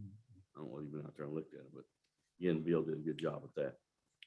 Yeah, Mayor, if I may make a comment. Yes, sir. Ms. Janey and others mentioned the 1% sales tax. Talking about losing business of Fayetteville. Let me tell you what, Fayetteville's moving forward with the 1% also. Beckley has it. folks, it's here. And there's no good time, there's no bad time to implement a tax. We know that. But there are so many things that can be done with it. As you might see, we look at our neighbor to the south and they're doing great things. And their 1% sales taxes amounts to a whole lot more than ours will. However, every little bit helps. So I understand the concern that people might have, but it's time that we progress a little bit. So that's just my opinion. Thank you. Okay, thank you, Mr. Oxley. That conclude comments from city council. All right. I've already made my comments. I do a minute from I think it should be a minute from the minutes. Minutes from the minute there. I think I'll change that around. January 9th, 1939, the City Council of Oak Hill, upon a motion duly seconded and carried, the City of Oak Hill requests that the State Police Headquarters be moved from Fayetteville to the City Hall of Oak Hill, giving them free rent, but they must pay their own utilities. I don't know if it ever came to City Hall or not, but they did come to Oak Hill. I like this one too. February 6th, 1939, a committee from the Cotillion Club was present and asked the city for permission to use the city hall for the purpose of having a dance 2 Friday nights of each month. Upon motion duly seconded and carried, permission was granted until such time as the council may see fit to cancel. The club was to pay $3 each night. So I don't know where they danced here, but apparently they did. This one is really interesting. Let's see if you can figure this one out. On March 20, 1939, a special meeting of the council of the city of Oak Hill was held at the city hall Monday, March 20, 1939 at 7:30 o'clock.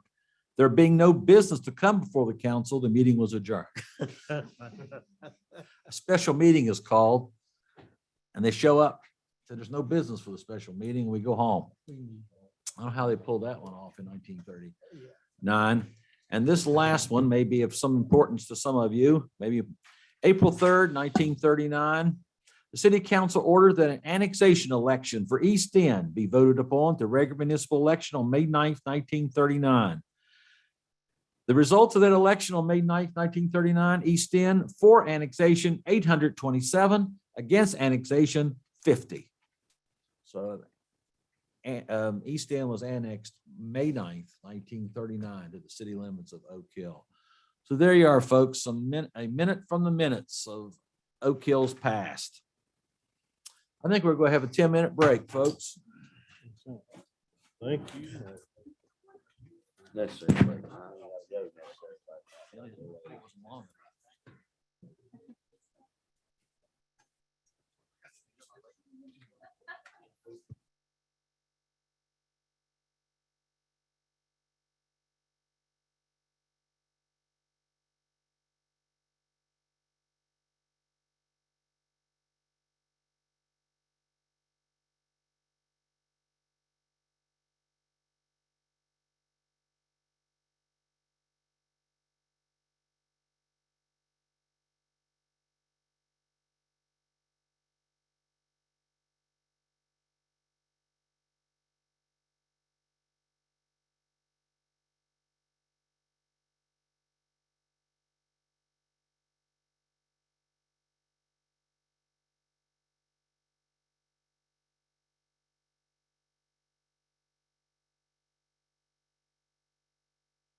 Have a motion for that? We have to go for the I mean, ordinance. Call the meeting back to order after our break. We're down to unfinished business. And I now will call to order this public meeting regarding the municipal sales tax. And is there anyone who wants to speak to it, against it, or whatever? Is there a list here? Okay. Is there anyone who wants to speak to it or in any, if either positive or negative? Did Mr. Tony leave?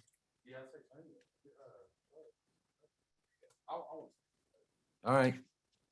Go ahead. Good evening again. On this 1%, I've got a lot of people, well, I mean, other business Oak Hill, but like Mr. Oxley said, I mean, it is the time. I mean, it's going to hurt either way we go. I mean, the only thing is the only thing I say, and I've said it since we've started on this 1% sales tax, I'd just like to see it out. I mean, where it's going to be allocated to. I'd like to, I know it's got to go in the general fund. I understand that, but I'd really like to see a lot of it. I mean, the thing is the 1% is no problem, but we've got the biggest opportunity right now, and probably the last opportunity that Oak Hill's ever going to see. I mean, with this tourism and with everybody coming in, and if it's not allocated right, I mean, and no offense to the street department or police department, don't take us the wrong way.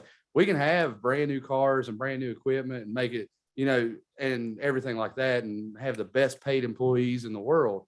But if it's not allocated to signage and different things, I mean, you know, to help make it look, you know, bring business to here, then it's gonna, I mean, I guess we can drive around in new trucks or whatever we want to do. But my thing is I just don't want to see it go in. I don't want to see it go into a 1%. I don't want to go into a general fund and just alleviate the town for debt or whatever it is. I'd like to see it actually be used to do like Needle's Eye. Needle's Eye is a big asset to Oak Hill because I mean, with it having the Boulder Park, now we're going to do I know Frank Pauly talked to him. He's going to do disc golf, or really pushing for it. But I mean, there's a lot that people. I've got friends that come from Charleston, Huntington, that come up here to play disc golf behind the Collins Middle School. You know, I mean, in the city park. So my only thing is what I'd like to see is if we do the 1% and then it gets pushed forward,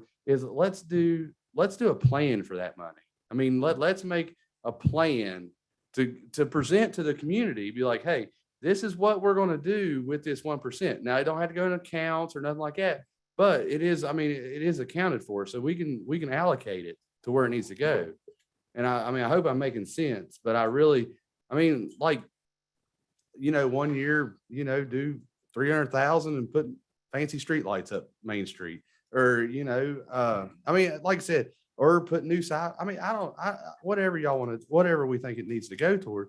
But the main thing is, and the main thing I keep preaching about is we need signage for Oak Hill. So if we can't ever get it in the budget, we can't ever do this and all that, here we go. We got 1%, a lot of money coming. So let's allocate some money. And like I said, let's get them to come off 19 before they get to Fayetteville. You know, I mean, that's the whole thing. Get them when they come out of Ace, they ought to know everything that's in our town. You know, hey, let's go right, let's go left, but let's not get back on 19 and go to Fayetteville. I mean, that's my thing with 1%. I mean, like I said, I've got multiple businesses here in Oak Hill, and we'd be a big contributor. But on the same token, I mean, if we're going to pay into it, and our customers are going to have to pay into it, then at least give our customers and the people that live here something to be proud of, and something that they see where their money is going, you know. But that's all I got to say. Thank you. Mr. Willis, I told you wrong. When we talked about the sales tax, it is going into a special revenue fund. So it will not be in the general fund. That's what I was thinking when I looked up Fayetteville's, because see, Fayetteville and Montgomery, talking to Greg Ingram, like the way theirs is, it has to be separated fund. But I know you said. And it our had to go. ordinance was always like that. I just had it mixed up, yeah, backwards in my mind. Okay, well, that's what I was gonna say. I know talking to them, you know, that it was going in its own account. And I mean, it's great. If we need to use it to buy a truck or buy a cop car or something, that's fine. But let's allocate some money. Let's put some money out there. I mean, like the Veterans Memorial, you know, I know it's way too soon for that, but I mean, let's go all out on it. I mean, you know, I mean, this is a lot of money that's gonna come to the city of Oak Hill and help out things. You know, I just think that we should use it for the citizens of Oak Hill and something to be proud of. I think if we get it cleaned up, signage and things of that nature, the people of Oak Hill will be proud again. And then that will reflect in our community and it won't be like, you know, so dark and dingy. You know, I mean, that's the thing. You gotta give it back to them a little bit. Thank you. Any more comments regarding this? Yes, sir, Mr. Thomas.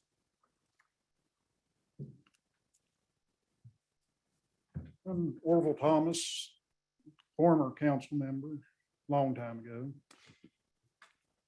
A lot of the population of Oak Hill are on fixed incomes. You're going to impose this tax on everybody.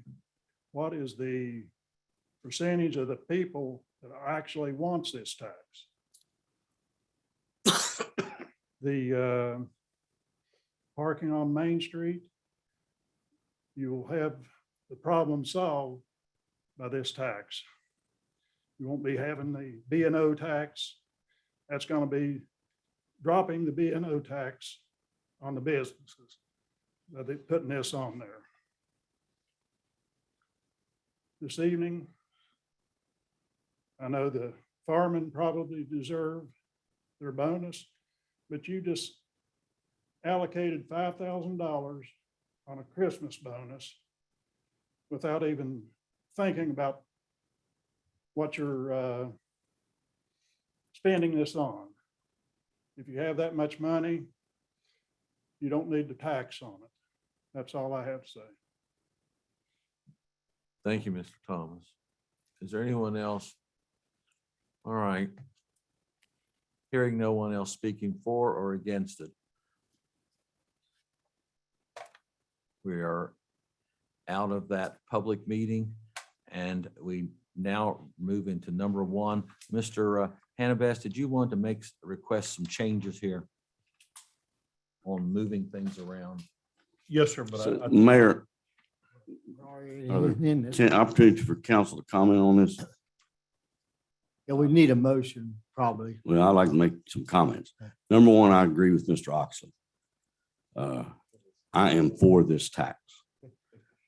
Number two, I'd like to know the timetable that we need to do this and when it will become effective. As Mr. Oxley said, Federal's going to do it. Montgomery's done it. Beckley's done it. And I was contacted by Charlie, and he had mixed emotions on it. One store in town, one store out of town. Their primary concern was their supply part of their business. But I am for it. I think the citizens expect services. They expect services of it. We hear about every meeting something different that they want. Sidewalks, street repair, lights, as Kevin said, I think would be great. Mount Hope's got, you know, and these kinds of things you can't do on without monies. So I agree with it. And the timetable, Demita, probably you can. We have to have the final adopted ordinance to the state tax department by the end of the month. This month. And the sales tax will start July 1st. So really, there would be no ability to table for future questions or appearances. We'd have to wait a year. It would make it, okay, that was my question. And again, I'll repeat myself for the third time. I am in favor of the 1% sales tax. And to add to Councilor Perry's comments, and the revenues that we will receive from people expending monies in the city of Oak Hill is not insignificant, don't get me wrong. But the big money is online, Amazon, all those things. That's where the big money comes in. You're not getting a dime out of that now. No one is. But these cities, well, Beckley, they're ahead of us and they're receiving that revenue. So that's where the big money comes into play. Secondly, I doubt that there's a person in this room that hasn't bought a car in Beckley in the last 5 years. Is there? Anybody in here? If you bought a car, you bought it in Beckley or Charleston or somewhere. Okay. Summersville. And they're coming in with theirs, so just wait and see. But yeah, you didn't spend it here, right? And does anybody here go to Fayetteville Walmart or Beckley Walmart to get groceries? I go to Kroger's anyway. So I'm You go to just saying, Grant's. you're already paying 1% sales. Right. Already. So Tommy, a question since Yeah. you're, are cars exempt? Someone told me they were exempt from the 1%. The new car dealership, is it service? Is it only service It's that's only- exempt? Only the No, the sale of the car. sell the car. Right. They had a good lobbyist. Yeah, they did. That was last year or year before last one. Yeah. Sure is. So anyway, I mean, it is And- what it is. It's going to be there. We may well. may And as well far as prevail. public input, we've had each meeting, how many meetings? This is 3, actually the third. yes. third Yeah, meeting we've to had- allow public to come in and make comments and so forth. So. And of course, food is not taxable. I mean, the things are, if. Do what? I'm sorry. If it's not subject to state sales tax, it's not subject to city sales tax. So you're not going to be paying it on food. You're not going to pay it on your medicine. Any of those things that you don't pay state sales tax on. The other part of this is we're proposing reducing the B&O tax, Right, which is also considerably lower here than most cities. Exactly. right. Our neighbors were all higher. So if no one else has any comments, No. I move that we adopt the municipal sales use tax ordinance. I'll Second. Krista second. Second reading. All right. Any more discussion? Hearing none, we vote the motion. All those in favor signify by saying aye. Aye. Those opposed, no. Motion's agreed to. 7-0. Now, Mr. Hannabeth, you said you wanted to change something. Yes, sir. There's some folks in the room for particular pieces of business. And if council doesn't object, I would like to move to item number 5. Let me scroll down to that.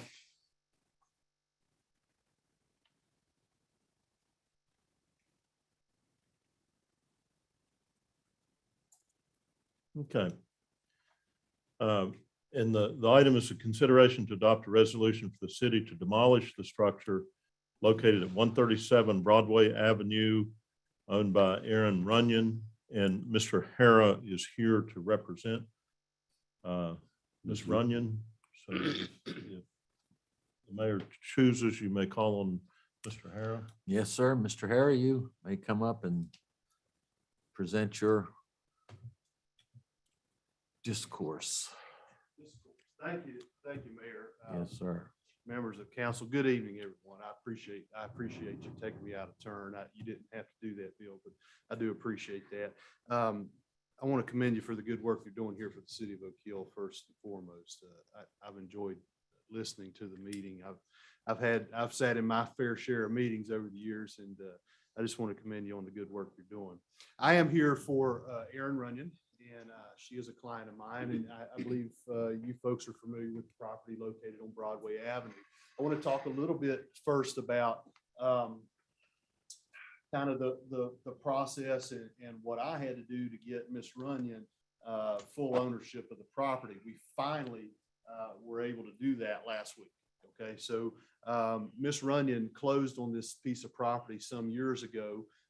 There are 2 tracts of land. One is a very small sliver, as you probably already know. That land did not, it got left off by the closing attorney, just to be quite honest about it. And Miss Runyon thought she owned that land, but she didn't. It did not convey to her. So we had to straighten all that mess out. So she didn't have full ownership and full title to this land until very recently. So what we're asking for is simply a stay. We want a brief stay on any demolition of the property. Ms. Runyon is very much interested in, and we believe that you can preserve this property. We don't want to tear it down. We have an interested buyer who believes that they can fix the property and have a nice home there in their community. So all we're simply asking for is a little bit of time. We're not asking, and if that falls through, then Ms. Runyon has committed that we'll take care of the property. It's going to be taken care of one way or the other, whether she takes it down or someone else takes it down. It'll be taken care of. But I just want to assure the council here tonight that Ms. Runyon's going to deal with this property, and we just want a little bit of time. And I'd be happy to answer any questions. How long does she, I know she talked about having a buyer for it. How long would she need to get that transferred over to the new buyer, and then he kind of figure out what's going on from there? Sure. So I think, we can do that fairly quickly. I think if you would give us 60 days, maybe table this and give us 60 days and reset it for your February or March meeting, I think we can come back in here and hopefully have this thing all wrapped up by then. Okay. I think anytime we can avoid a demolition where we bear the cost and then place a lien, we should do that. So I'm in agreement with this, and we talked to the gentleman, maybe the purchaser. I'll make a motion. We table this until our March meeting. I'll second. Been properly moved and seconded that the property at 137 Broadway, map 7, parcels 116 and 117, owned by Aaron Runyon, that this resolution to demolish be postponed to the March meeting in 2022. And it's been properly moved and seconded. Any discussion? Mayor, Mr. Chair, I deeply respect you and your astuteness and your practice and former prosecuting attorney. 60 days, I understand. Let me say this. Mrs. Runyon appeared here how many times? Twice, I think. Twice. And she was asked to come back last month with more specific information as to far as contractors, her proposal to restore, so forth. So with that said, and I'm not sure I understand the intent at this point. She's going to sell it. Yes. Does she know or anyone know the intent of the buyer? He's sitting there. He's going to rebuild the property. That's his intent. So he would refurbish it. He would, yes. So in March, would he be able to provide us with a specific plan of cost, contractor contracts, so forth? I believe he can do that. I don't want to speak for Mr. Hopkins. Pardon?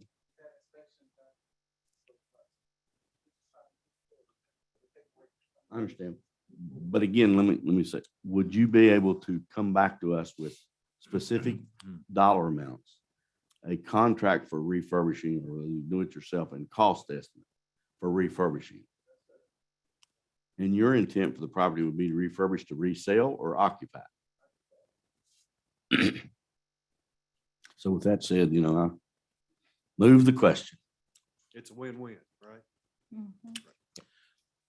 All right, all those in favor, signify by saying aye. Aye. Those opposed, no. The motion's agreed to 7-0. Thank you. Thank you there, Larry. Thank you very much. Good to Appreciate see you all. Nice seeing you, Larry. Nice seeing you, Larry. Thank you, Mr. Harris. Now,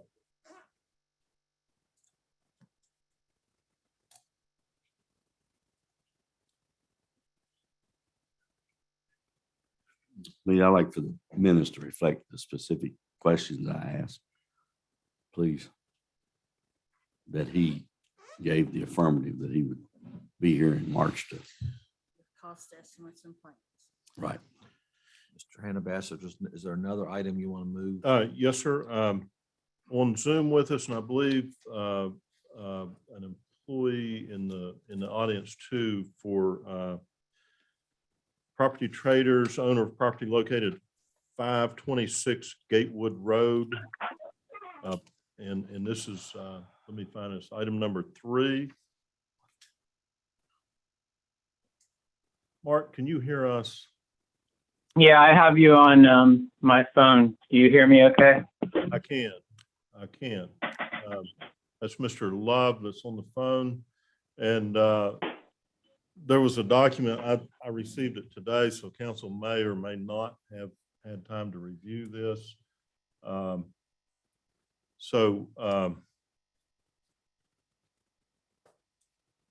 would suggest, Mayor, and I don't think it needs to be lengthy, but I think if we had a progress report from Mr. Love, might be of assistance to council. Is that okay, Mayor? Sure. Okay. Sure. Did you mean an oral, you mean an oral report now?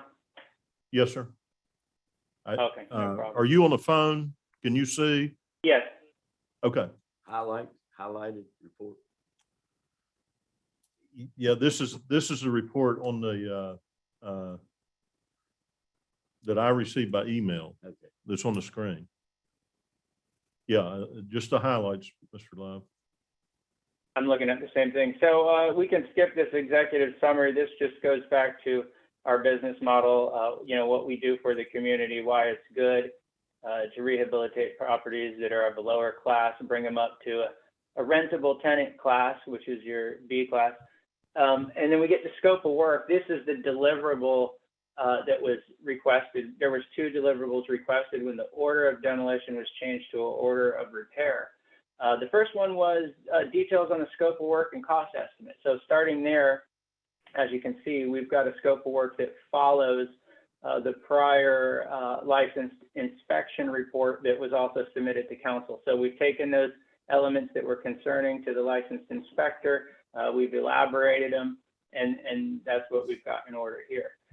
Then the next section is the project spend chart. So again, we're taking these items, the 6 items, and we've got the item, the status, the spend estimate, and the spend to date. It's not to the penny, but this is all accurate.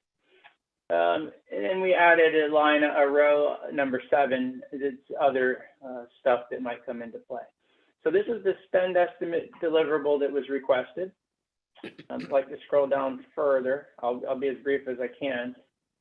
And then we can revisit any section any members wish to discuss. This is our certificate of property insurance. I don't think I mentioned this previously, but we renewed this coverage October of 2021. This is the 2nd year we've had comprehensive liability and property coverage. We basically have fire hazard coverage up to $60,000, and we have a $100,000 liability, $200,000 aggregate. That's how we insure the property.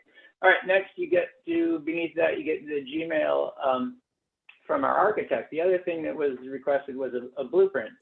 So, and I want to confess to you all, just so you know, we were extremely lucky to be able to get a blueprint drafted in whatever it was, 30 to 35 days, especially this close to the holidays. I mean, most people were booking into February.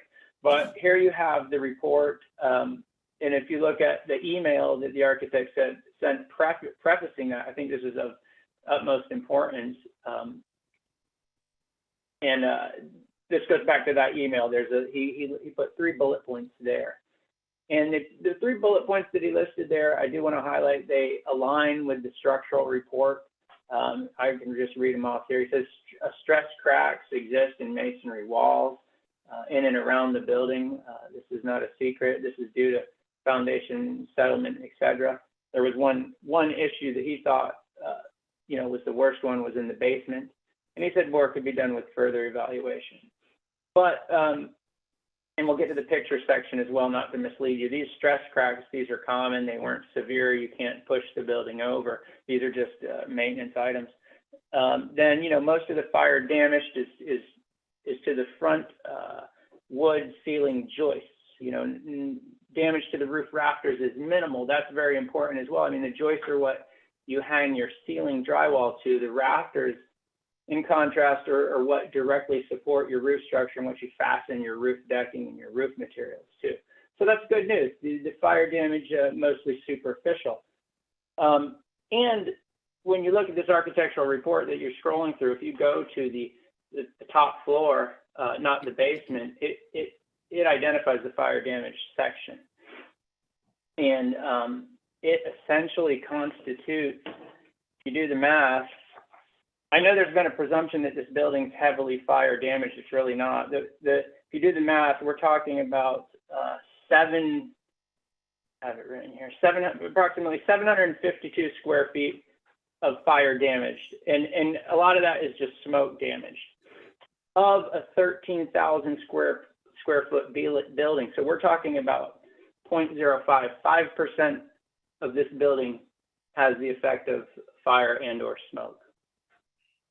And then some basement steel, which that was in the inspection report as well, needs to be treated. This architect recommended to mitigate the moisture, which is common, floor sealer, below grade wall sealer, and do some dehumidification. That's nothing out of the ordinary.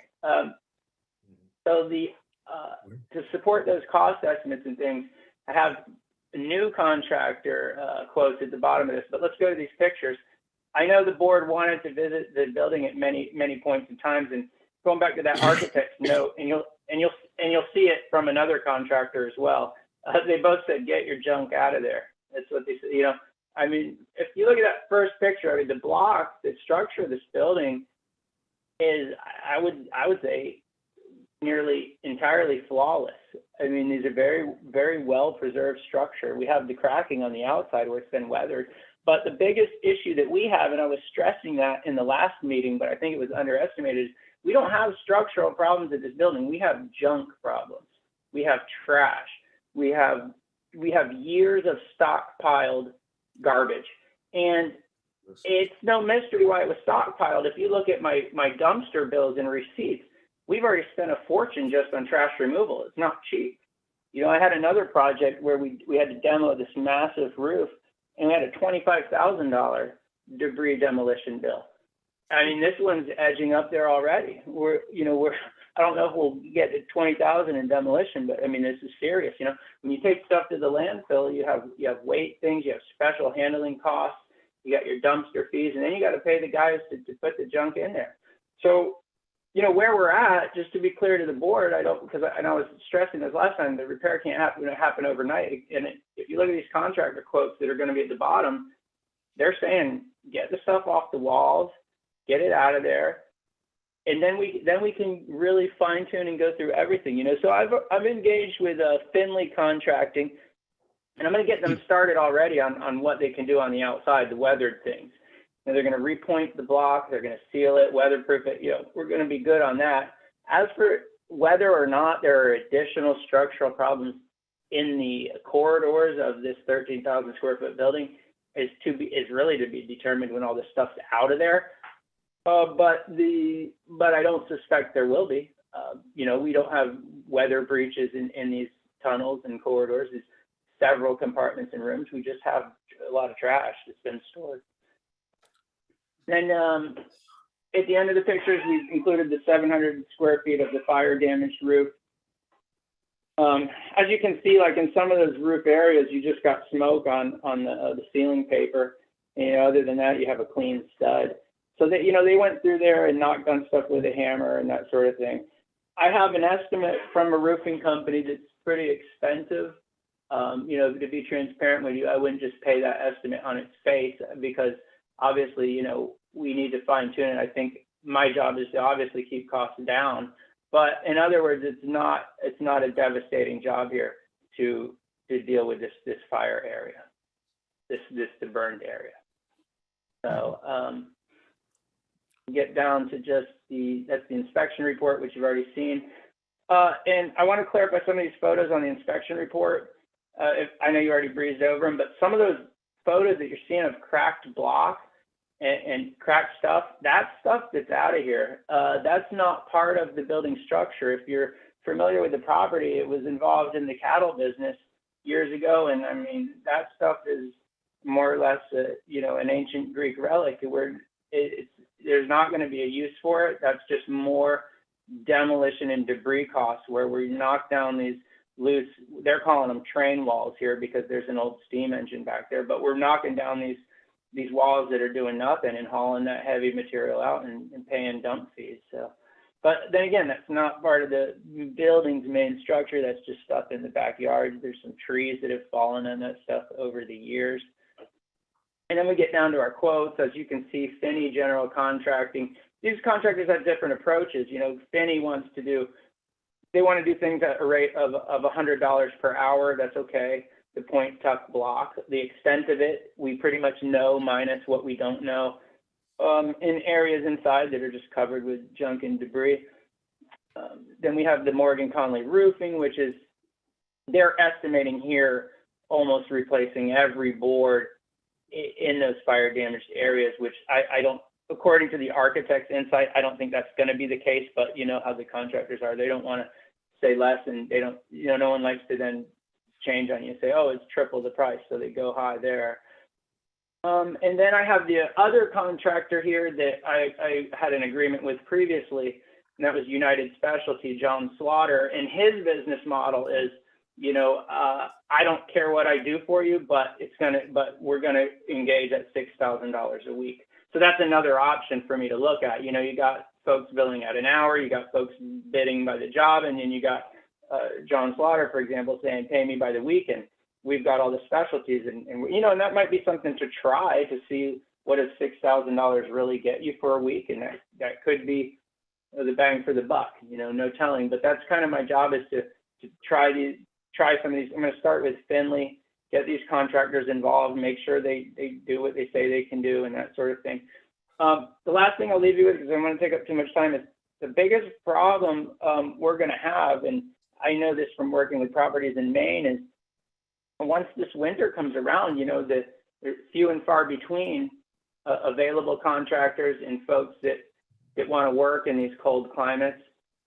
And especially in Oak Hill, I already know that's going to be a challenge just based on the past 35 days with who we've been talking to, who we've been able to get out to estimate, who we're still waiting on to come out, and that sort of thing. So, you know, it's not going to be a super quick process. And I think what's appropriate here is, you know, if we're going to maintain the order of repair, that we push out to some reasonable time and circle back. I can send progress reports without coming to these meetings, and then come to a meeting and after such period of time. You know, that's fine as well. But I just don't think every 30 days during the cold season is really going to benefit either of us. Okay. Mr. Love, I believe council has a summary of what you've done, what you expect to do. So does anyone on council have a question of Mr. Love? One question. I noticed the backside has not been painted. Where the trees and so forth are. I'll call it the backside. Yes, sir, that's correct. Oh, okay, okay. Again, I thank you for your report. I appreciate the spirit of cooperation. Thank you. I do have a You're question, Phil. Does he, I mean, how often does he have to report if we have this? Does he have to report to us every 30 days? Or No, is I it- mean, that's a requirement that you all requested that he report. Well, first of all, you changed the recommendation to demolish to repair, order to repair. And council requested that he give a update this month. Okay. So he doesn't automatically do it next month. You don't, not unless you would like to hear Oh, from okay. him next month. No, I think we give, I'm okay with giving him some time. I don't need to hear that. Yeah, And I think a written report would suffice. Okay. yeah. Send some highlights or something. But I don't think, Looks like he's doing a wonderful Yeah. job there, isn't he? yeah, I don't think we need to hear, I mean, No, I'll be okay with spring. yeah, it's very well detailed and laid out, pictures. Seems like it's an excellent report. That's my opinion. Yes. Thank you, sir. Right. So we're going to ask for a report when? You all- 3 months out, 4 months out? What's reasonable with you, Mr. Love? I'm familiar with 3 months and 6 month spots. So, but given the winter climate here, I don't know if 3 months gets us far enough. I don't know if we have a bad ice situation. I haven't spent the winter in Oak Hill, so I don't know. We're so you supposed to tell have me. a cold, dry winter. I'd recommend 3 months, and then if there are extenuating circumstances, we would take that under advisement. I would agree. I'd agree. March, Yeah, March. second Monday of March. Mr. Love and council, I'll keep you informed, but council may be meeting at 5:30 instead of 6:30 in March. But I'll keep you informed. Mr. Love, could I ask also that any contractors that you have working out there, that you would send them into City Hall to get a license? Yes, ma'am, no problem. Thank you.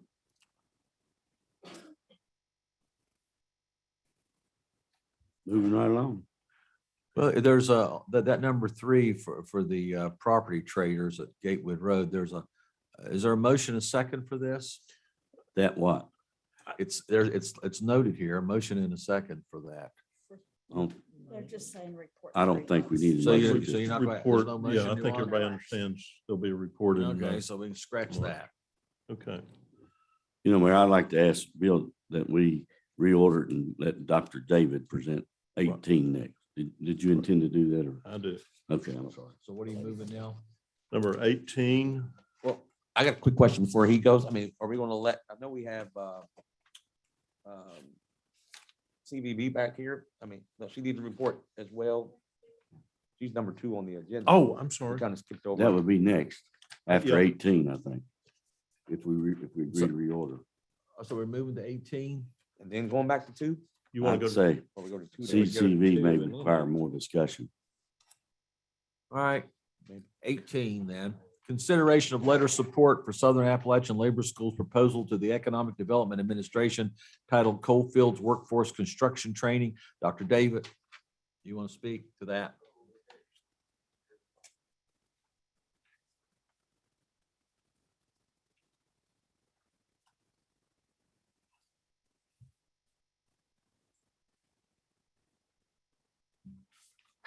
First of all, I want to thank the council for the support we got last time on the what was approved here, and I want to thank you very much for that. And I also want to say that what we're trying to do here with the historic Oak Hill School is try to make it a center for training of people for economic development.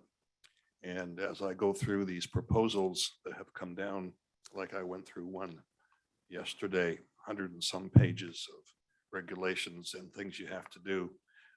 They simply ask that where the training will take place, the site, that we simply have a support letter from the municipality saying that it's blessed. And that's all this is. We're not asking for any money. We just need, you know, a support letter. And Bill, I apologize. The 100 pages I went through yesterday also say that I need a support letter for Youth Build.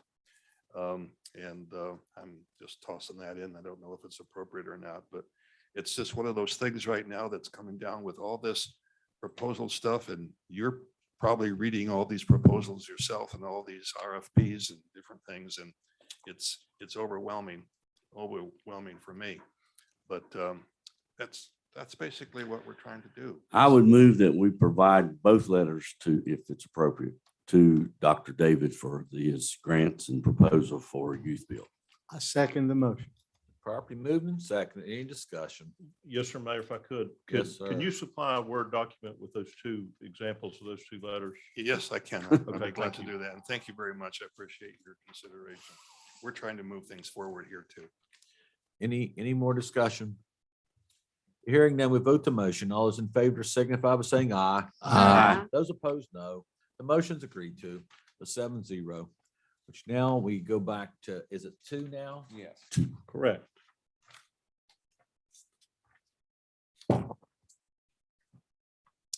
Two, contribution to the Southern West Virginia Convention and Visitors Bureau, the CVB, Mr. Hannah Bass. Okay. And we have a guest for this. How are you doing, Becky? Good. Probably sleepy. So I'm here on behalf of the New River Gorge CVB. I'm Becky Sullivan. We thank you all. I appreciate the partnership. This was before my time. The city of Oak Hill decided to do a match partnership with New River Gorge CVB to participate with Visit Southern West Virginia. So it's a 7.5% match between the city and the New River Gorge CVB. So when a tourist comes here, they pay the tax to stay in a property. It's a hotel, a vacation rental, any type of deluxe lodging property. So they pay the tax. The city of Oak Hill gets the hotel motel tax. That tax gets split in half, and New River Gorge CVB gets 50% and the city gets 50%. Out of those 50%, 7.5 is matched from the city and 7.5 is matched from the CVB. 15% of the total hotel motel tax goes to Visit Southern West Virginia. Visit Southern West Virginia is your regional CVB. They represent 9 counties, and not all 9 counties, municipalities, not everybody participates with Visit Southern West Virginia, but the city of Oak Hill does. And I believe that started when ACE got annexed into the city. And then ACE is now paying the county. So I believe that's why this has come up for discussion, is there's less tax money coming into the city because you don't have the ACE money anymore. But I believe with the Airbnb and the market, it's called the Marketplace Facilitators Bill that goes into effect January 1st. There are going to be more and more vacation rentals popping up.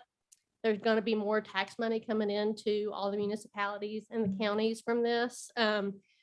They are going to be more regulated. I looked on the website today, and on the state of West Virginia's website, they have every single municipality listed and who to contact on how to pay your tax. So that's what that is. And I've sent everybody emails. Dave came by my office and picked up some paperwork. I know Diana got a Southern West Virginia Visitors Guide showing where Oak Hill was represented. I've answered some questions from some of you all. So does anybody have any questions? I do. Okay. First of all, I want to make a statement and then a question. The state legislation that stipulates that a hotel motel type business, if it is annexed, that the hotel motel tax dollars remain with the county from henceforth. Okay. It's a very poorly written piece of legislation. It doesn't take in, I can go through a dozen different scenarios that raises question about that legislation. And right here we have a question. You have a county government, and I'm not knocking the Fayette County government whatsoever, but you have a county government that is receiving benefit of the advertisement for Ace Outdoor Resort in our Southern West Virginia CVB, but yet the city's paying for it. So would the county, and I don't know if this is a crazy question or not, would the county be willing to pay a portion of our 7.5%? That's a good question. I don't know the answer to that. Because they get benefit of it. Are they paying 7.5%? They have, yeah, and that's also before my time. They've done it for forever, I think. Who is it, county? The county, yeah, the county does the same match program that you all do. Okay. So they, and if you think about it, it's really like the city of Oak Hill and the county keep 42.5% of the funding. And then I keep 42.5% of the funding because we're taking that middle Right. ground and sending it to Visit Southern West Virginia. And the reason we do that is because they have 3 times the budget that I have. So they have like a 1.2 on average. COVID's been crazy for everybody, but on average, it's a $1.2 million budget. And the marketing out of that is, it has to be at least 40% of that total budget. And that's according to the state accreditation rules. Every CVB has to follow the state accreditation rules, and you have to spend your budget 40, 40, 20.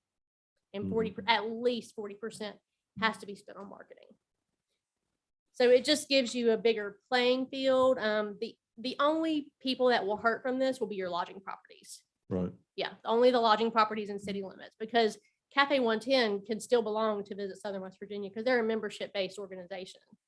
But any of your vacation property, Holiday Lodge won't be able to join Visit Southern West Virginia as a member because of the tax and the Right. bylaws.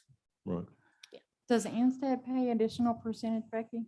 No, Anstead has only, Anstead, I pay the total because it only benefits, at the time, it only benefited Hawksnest State Park. Now they have, I believe, 3 vacation rentals on top of that. So are they represented in Visit Southern West Virginia? Yes, But they don't pay an additional percentage. they Like- don't do the 7.5 match, no. Okay. No. You pay the whole. I pay the whole, yes. Out of there. So I pay the 15% to Visit Southern West Virginia out of the CVB's funding. What are we required by statute to pay? 50%. 50%. Anything above that is a, Is a very much appreciated partnership.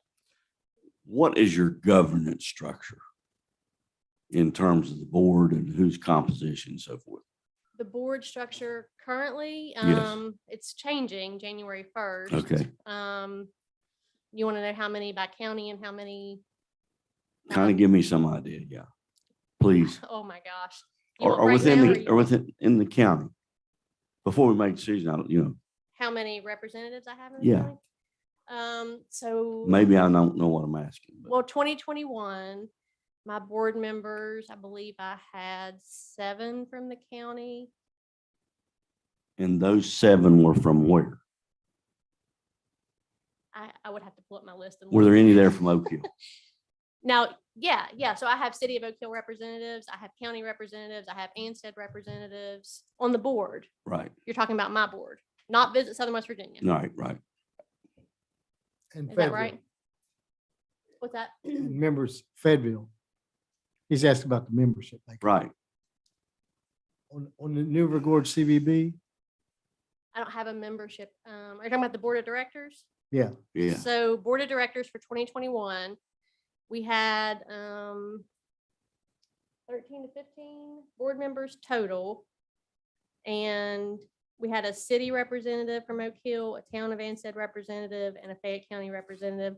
And then the other ones are tourism-based representatives on the board.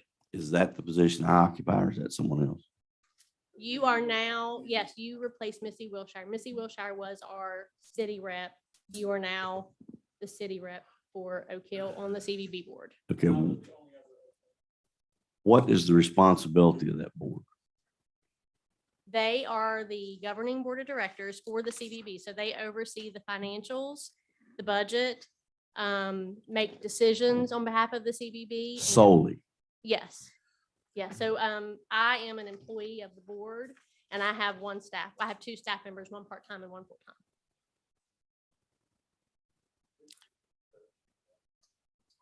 It's up to the mayor. because let me, I'm the one that brought this to council Okay.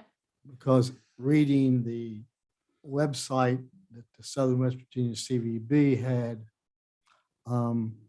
listed the 9 counties they represent in all the major cities.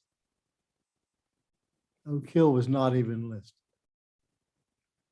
So I emailed Lisa and she responded that it was an error. But I don't know how long it's been that way, but I don't have a good feeling of comfort dealing with Southern West Virginia CVB if they leave us out when they talk about major cities and they listed everybody else.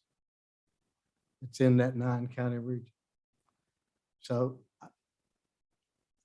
I'm just one. Mayor, I believe the council can, Mr. Willis, comment. Oh, okay. Don't sound so enthused. All right, the only He's thing tired. I want to emphasize on this, looking over it and everything, is that, I mean, like I said earlier, with the money that we've already spent with them, is there not some action, rather than pull the funding out of it where we are in with them? Is there not a way that we can say, hey, this year, hey, what does it take for us to be on there? Because a lot of the cities, like Greg Ingram and all them, they're reaching out to Visit Southern West Virginia and sending them stuff. what are we sending Southern West Virginia to put out there for us? Kevin, you talking about 7% or the 50%? He's talking about information. I understand it, but money wise, I mean, I'm saying we don't need to just get rid of the 7%. We've already invested all this in this. And right now, it's the most important, like this tourism is not, I mean, you're talking, they have millions to spend on advertising. I mean, we can't do that as Oak Hill. Even there's no way we can even we can't publish the magazine. Best of my knowledge, we haven't threatened to pull any funding. We're just discussing the fact whether or not we should continue. As Becky said at the opening of her comments, the impetus for giving that 7.5% was when ACE was annexed into the city of Oak Hill. I understand. They're no longer a contributing factor. Okay. Well, when I read it as we were, I mean, the city of Oak Hill is considering pulling funding from them. That's 7%. I don't know where. Becky, is there any way that the bylaws or the articles or the Constitution can be changed to guarantee that Oak Hill would have a representative? For my CDB or for Visit Southern West Virginia? Visit Southern West Virginia, I think is what Tom's talking about. I don't even know who's on their board. They have county representatives on their board. I couldn't tell you. I mean, I I said know it's Oak Hill. changing, same. I don't know for the city of Oak Hill specific. I know Sharon Cruikshank is on their board. I'm on their board. Heather Johnson, who owns River Expeditions, she's county. I'm not sure who. No else one is. from Oak Hill. Not that I can think of right now. I'd have to take a look and see. But that's also tourism. You gotta be somebody in tourism or something like It that. has to be a tourism-based Yeah, so representative. who would we get if a tourism-based representative from Oak Hill? And she does the same thing as me. Her board starts over in January. There's another quirk to the poor legislation I'm talking about. They're paying their hotel motel tax to the county, but yet they We don't can be get the it. city of Oak Hill's representative on the, So I'm a little, what are we doing? Or what are we doing? Tom- Like, I'm Like, here I'm to tell confused. you. Like- Tom, what the I facts understand is, you but- said was that are we at the voting time on that the something? city approved the 7%, we were getting the money from ACE. That's correct. correct. I would move that we pay 50% at this time and that we would consider 7% if and when we could determine a specific designee to the board that Mr. Oxley suggests. Well, I'm a city of Oak Hill resident and I work here and I'm on their board. Aren't you on the board? Yeah, He's just on went on there. CVB He's on board, mine. not Chris CVB said- board, not Southern Oh, West Virginia. man, I'm so confused. We have an Well, Oak Hill so person, you. on I that. am on the Visit Southern West Virginia board, yes, for the New River Gorge CVB. I'm a resident of Oak Hill and I work in Oak Hill. I think what I'm struggling with, Becky, is if Anstead is not paying any extra, why would we still have to pay extra and not have representation on Visit Southern West Virginia if Anstead doesn't have to? Why do we have to? That's before my time. That's already been set and in stone, and that was only because of Hawks Nest. So Hawks Nest would have been the one to suffer, just like ACE with you all, and that's why ACE started. I mean, that's why you all started to do the contribution was because of ACE. So to have a large resort or a state park that has lodging, you want to make sure that they're a part of the Visit Southern West Virginia organization. So 7% actually doesn't fund any of your budget out here. 7.5, goes to- it does not fund any of my budget. It matches a contribution that I make to Visit Southern West Virginia. Now, we get a lot of co-op advertising. I out of it. understand that. Yeah. Who Um, selects the advertisement or She has a marketing Facebook or whatever? director, Who's she who? Lisa at Visit Southern West Virginia. She was going to come tonight, but I told her not to because Who's her marketing director? Sam Brackenrich. So Lisa, the executive director, Sam, she has a team of 6 people there. Again, I've made my motion. My motion would be that we pay the 50%, that we withhold the 7% until such time that bylaws or rules could be changed to guarantee or ensure Be properly represented on the Southern West Virginia CBD. proportionally, yes. That's my motion. I apologize to you, Becky, but I You thank want you a for that. representative on her board, on the Visit Southern West Virginia board from the city of Oak Hill? So who would you want? Who are you saying, like, outside of, you want a tourism business from Oak Hill represented on the Southern West Virginia board? That's fine. Or with me. somebody from the council? Is that No. what you're saying? We don't need anybody from council. Tourism base would be best. Okay. So can I ask a question? So if we stop this, are you saying that the Holiday Lodge, which I don't care because they're not paying the tax, the Holiday Lodge, Comfort Inn, Ace, Ace, or any of our Airbnbs, Yes. they will not be in the, They will not be, and they will not be, they won't have the option to join the membership either. Right. It's And my I- understanding they could come in for $200 or something. She's talking about Visit Southern West Virginia, I not understand. her Okay. New Gorge And CVB. I- They'll still be in. Visit on- Southern West Virginia has a different set of bylaws than I do, and they have a different board. I think at that point And a too, budget. ACE would be cut out, even though they're paying their hotel motel tax to the county. I don't think the state law addresses that, so ACE would not be represented as well. Well, I think the way their bylaws are written, it's who's paying the hotel motel tax. So if ACE is paying their hotel motel tax to the county and the county remits to Visit Southern West Virginia, they can be represented. Okay. Would you be willing to go to the county commission and ask that they, Well, the county commission is already paying 7.5%. Well, I would, yeah, they're already paying Thank 7.5. So I would suggest I'm this, like learning. if what Bill said about the county, Yeah. is And- what if the county CBB paid 10 and you all paid 5? And we matched that way. Yeah, Do what? but because it's, It has to be 15%. So right now you're paying 7.5% in excess. And I'm paying 7.5% out of the CBB's funds. If I paid 10 and you all paid 5. That's just a suggestion. Like you're saying, maybe the county commission, but I don't think the county commission would go for that. But I don't either. the CBB, like Krista brought up, is I pay the 15% for the town of Anstead so that Hawks Nest can be represented. So what if we reduce the match from, She's talking about changing it from 7.5% to 5%. Yeah. I'm agreeable with that. And as well as intended as your motion I was, understand. and I think I seconded, didn't I? Yeah. You did? No, Did no, I you not? didn't say. You know, I don't think we want to cut off our nose to spite our Our face. face. That was my point. And I don't want to hurt any of our lodging people. So I'll reform my motion Okay. that we accept the reduced amount of, did you say 5.5%, no, 5 and 10. 5 and 10? 5 and 10? Your motion is that, and I'll second your motion. Amita, I would ask the question, is there a time frame that this goes into effect, or do we have to state that with the motion? I guess if we could do it the first of the year. Okay. So does that motion include, is the deadline, you say first of the year? Is that what you're saying? Yeah. All right. Yeah. I'm not going to go over what this was about. I'm just going to accept the motion in the second. So I don't think there's anyone on the council could explain it I to just me. want to vote yes. Krista All right. could.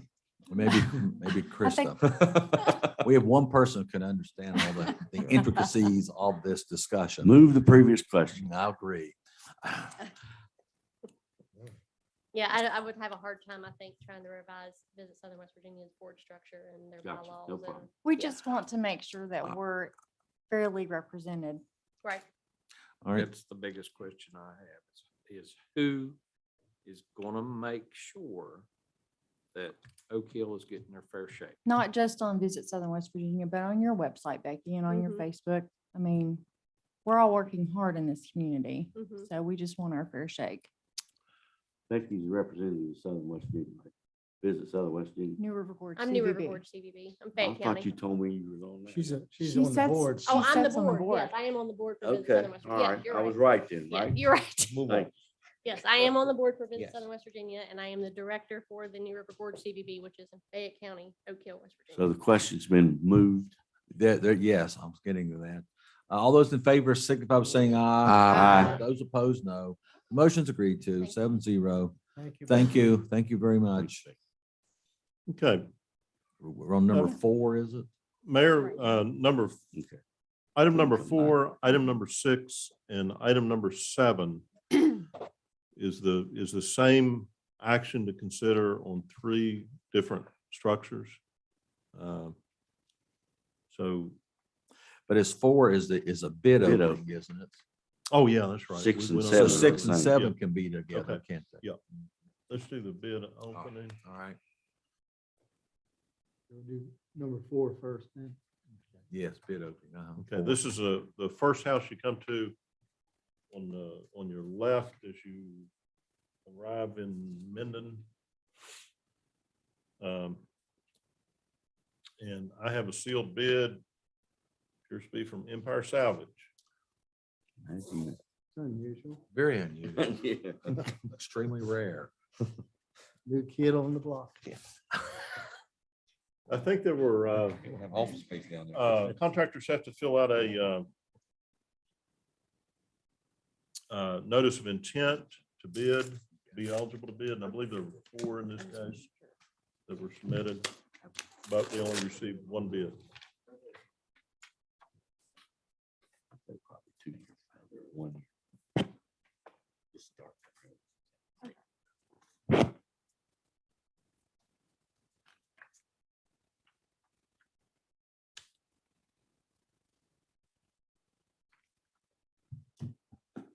Bid appears to be in order. And the total cost is quoted at $5,500.00. Y'all running a pool back there?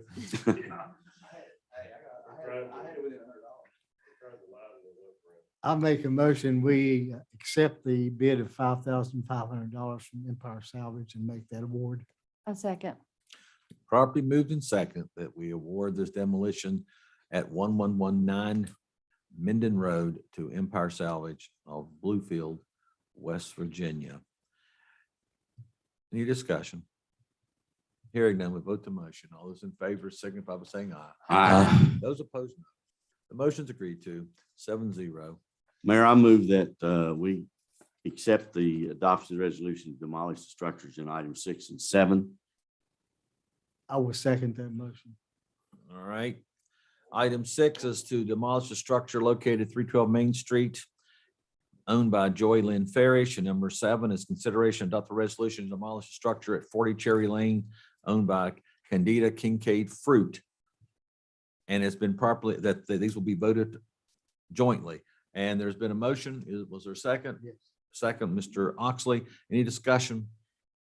Hearing none, we vote the motion. All those in favor signify by saying aye. Aye. Those opposed, no. Motion's agreed to 7-0.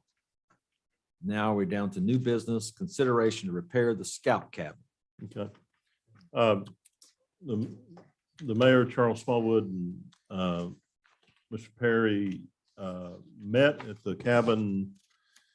When was that? A month ago. Month ago? Was About it a that? month, About a month ago. And Mr. Gioli reviewed the structure along with the carpenter employed by the city of Oak Hill. And today, Mr. Perry received a report, or at least today supplied a report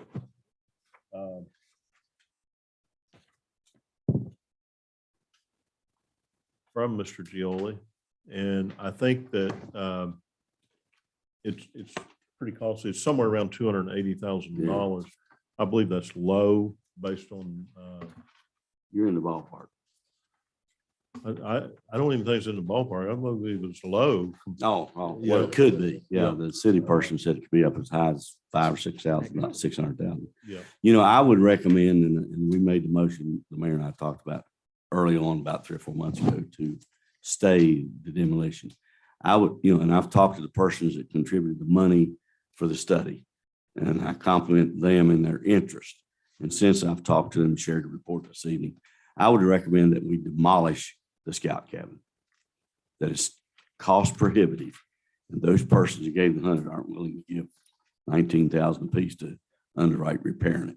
And basically the guy said, and you'll read the report, the underneath was gone. It would have to be raised. So I would move that we proceed with demolishing. Mr. Perry, when you make that motion, I would, I hope you could look at it in your motion, this particular angle, that that once it's demolished, that some of the pieces of this could be turned over to the alumni. Maybe they would like to sell it as a fundraiser to people who remember the scout cabin. I've had so many people call me and say they met their husbands, met their wives, they met so-and-so while they were dancing at the scout cabin. So, all bad memories. So apparently they want to bring them back. So I would ask if you may want to add that we could turn over parts of the scout cabin for resale to alumni throughout this county and throughout the US where people have settled. Sounds fine, Mayor. I think it'd be a fundraiser for them. Yeah. So that is your motion, to tear it down and Yes. to allow the alumni to have Yes. sections. I'll second that. Been properly moved and seconded. Any discussion? Hearing none, go ahead. If you all don't mind, in anticipation of what, Let's take that up next. Let's vote this motion. okay, go ahead, Oh, Mayor. let's see, where were we? To demolish the scout Yeah. cabin. Oh, boy. After a while, folks. You ought to sit in the legislature. Welcome there, handle that. All right, it's been properly moved and seconded that we demolish the scout cabin with pieces of it to be presented to the alumni for possible resale. Been properly moved and seconded. I had just one more point on the action part here on the discussion.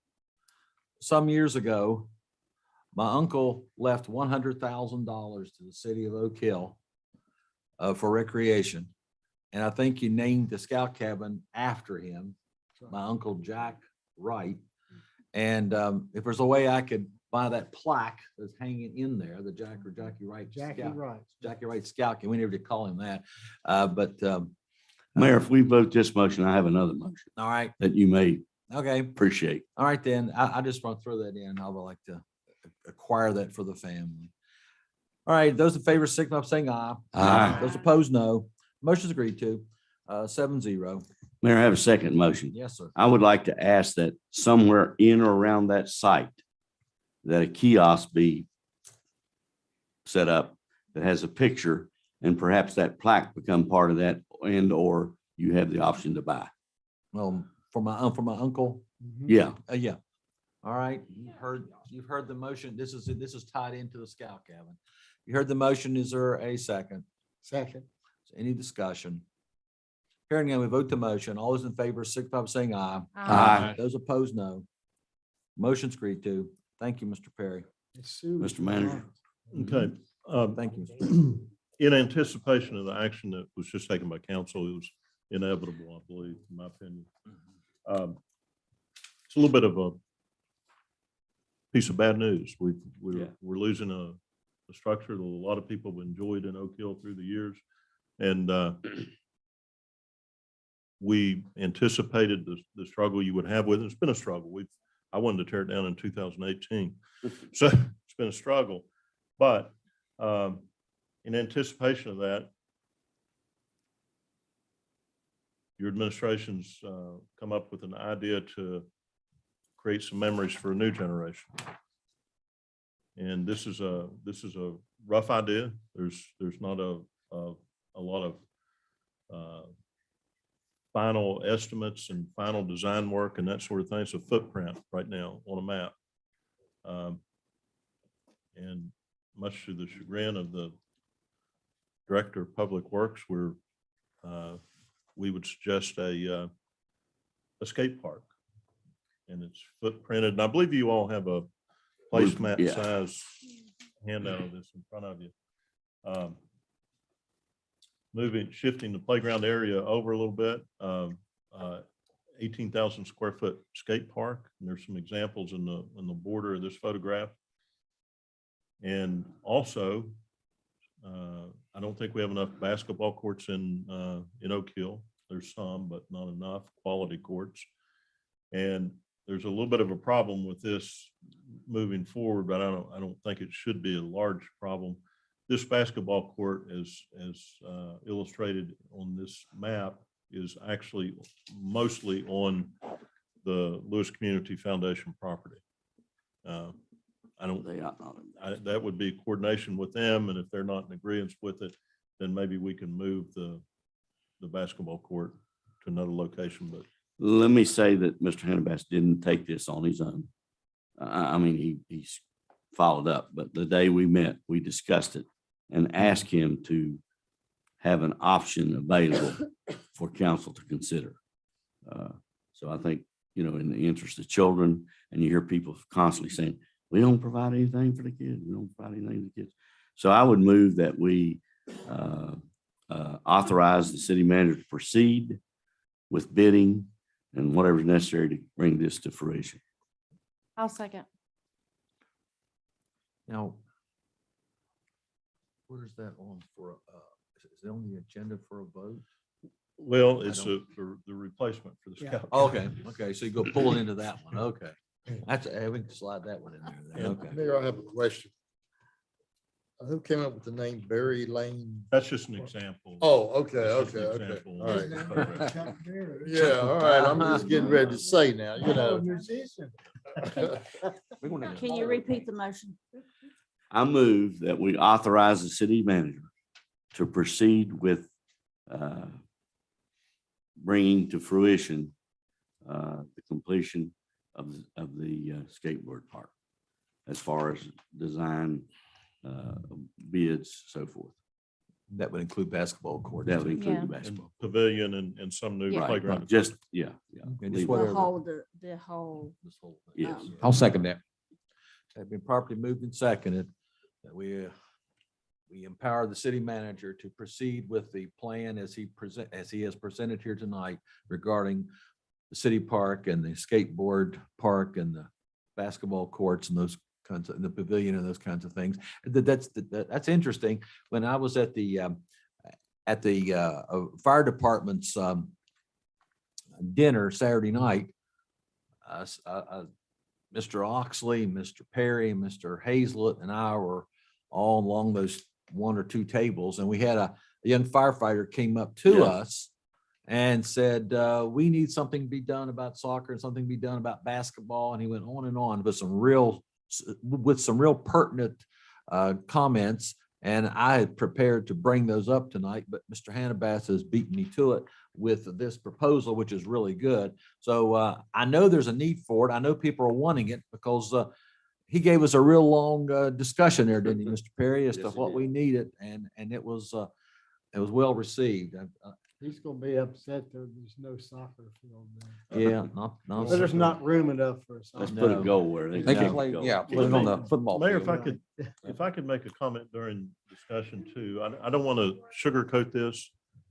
And like I said, I don't have cost estimates, but I can tell you for a fact that skate parks put in properly, and we want to do it right, or we don't want to do it at all. They are expensive. And we've talked about, you know, ARPA funding, and I don't know if this fits or not, but we've talked about the 1%. We've talked about those things and Well, once you bring that to us, we'd have the option to vote it up or down, right? Sure. Yes. If you Once you bring bring it it to to- council, we have an option to vote it up Right, or down. absolutely. Yeah, it'll be in your all's court. I'm going to do the heavy lifting for you all, and you all make the Right. make the decision. Move So- the previous question. Question? All those in favor signify by saying aye. Aye. Those opposed, no. Motion's agreed to, 7-0. Which- Thank you. Yes, sir. That goes number 9. Consideration to amend the Oak Hill Municipal Code 2.02.010 meetings, procedures, first reading. Mr. Hannibal. Yes, sir. And this is very simple. The highlighted in front of you is 6:30 PM for the meetings of this council, and council suggested we meet at 5:30, and it requires a change in ordinance. So if you all approve this in 2 readings, then in February, we will meet at 5:30 on the second Monday. After tonight, I'm thinking maybe 3:30 might be more. Yeah. On Friday and Or Saturday. two meetings. Yeah. 2 meetings, Friday and Saturday. Is that a motion, Tom? No, I'll go along with the suggested 5:30. I'll make a motion. We accept that as revised to the ordinance. This is first reading. I'll Yes, second. first reading. Properly moved and second on first reading that the meeting time of Oak Hill City Council be changed from 6:30 in the ordinance to 5:30 beginning February of If the 20. second reading. Yes, after the second reading in 2022. All those in favor, signify by saying aye. Aye. Those opposed, no. The motion's agreed to, 7-0, which now moves us to the Safety Committee recommendation to approve a four-way stop sign designation at the intersection of Burnside Street and Beach Avenue. Mr. Hannibal. Yes, sir. The Safety Committee, the Fire Chief, Police Chief, myself have looked at this situation at this intersection of Burnside and Beach Avenue, and there's 2 stop signs now. We recommend that it be a 4-way stop. If I recall, we had a lady come before council and Yes, address this issue. Yeah. I would move that item number 10 be approved for a 4-way stop sign. Is there a second? I'll second. Been properly moved and seconded. Any discussion? Hearing none, we vote the motion. All those in favor, signify by saying aye. Aye. Those opposed, no. Motion's agreed to, 7-0, which moves us to number 11, which is a planning commission recommendation to change land classification from B2 General Business District to BR Recreation Business District on 1,500 acres located in Minden. Mr. Hannibal. Mayor, I'd recommend that we consider 11 and 12 together, and I would move acceptance of the recommendation of the planning commission. All right. Do 12 is to- 11 and 12. Planning Commission recommendation to change land classification from R2 medium density residential district to B2 general business on 1.11 acres located at 3023 East Main Street, owned by BM and W Properties LLC. And it's been made, a motion made to combine 11 and 12 for one vote. And Mr. Perry has made the motion. Is there a second? Second. Properly moved and seconded. Any discussion? Hearing none, we vote the motion. All those in favor, signify by saying aye. Aye. Those opposed, no. The motion's agreed to, 7-0, 11, 12. Now we move to 13. Consideration to amend settlement and release agreement between Triad Engineering and the city of Oak Hill. Mr. Hannibal. Okay, I'll try and make this brief, but every now and then there's an item of business that comes before the Oak Hill Sanitary Board and the city council. This is one of those. This is Triad Engineering was a consulting firm that was hired by the Arbuckle Public Service District to do a survey for an I&I or inflow and infiltration project on that system. They had no means to pay this. It was negotiated to, they were charging initially $400,000. It was negotiated down to $250,000. It's included in the funding for the project. There's, not a rate increase for this or anything like that. However, it was stipulated that this would be paid upon closing of the I&I project in Minden, and that has not happened. December of this year, this agreement expires. So this is pushing out 2 years to 2023, December 2023. The agreement to pay Triad Engineering. Triad Engineering obviously is very well aware of this. So this is one of those indebtedness that we received from the Arbuckle PSD.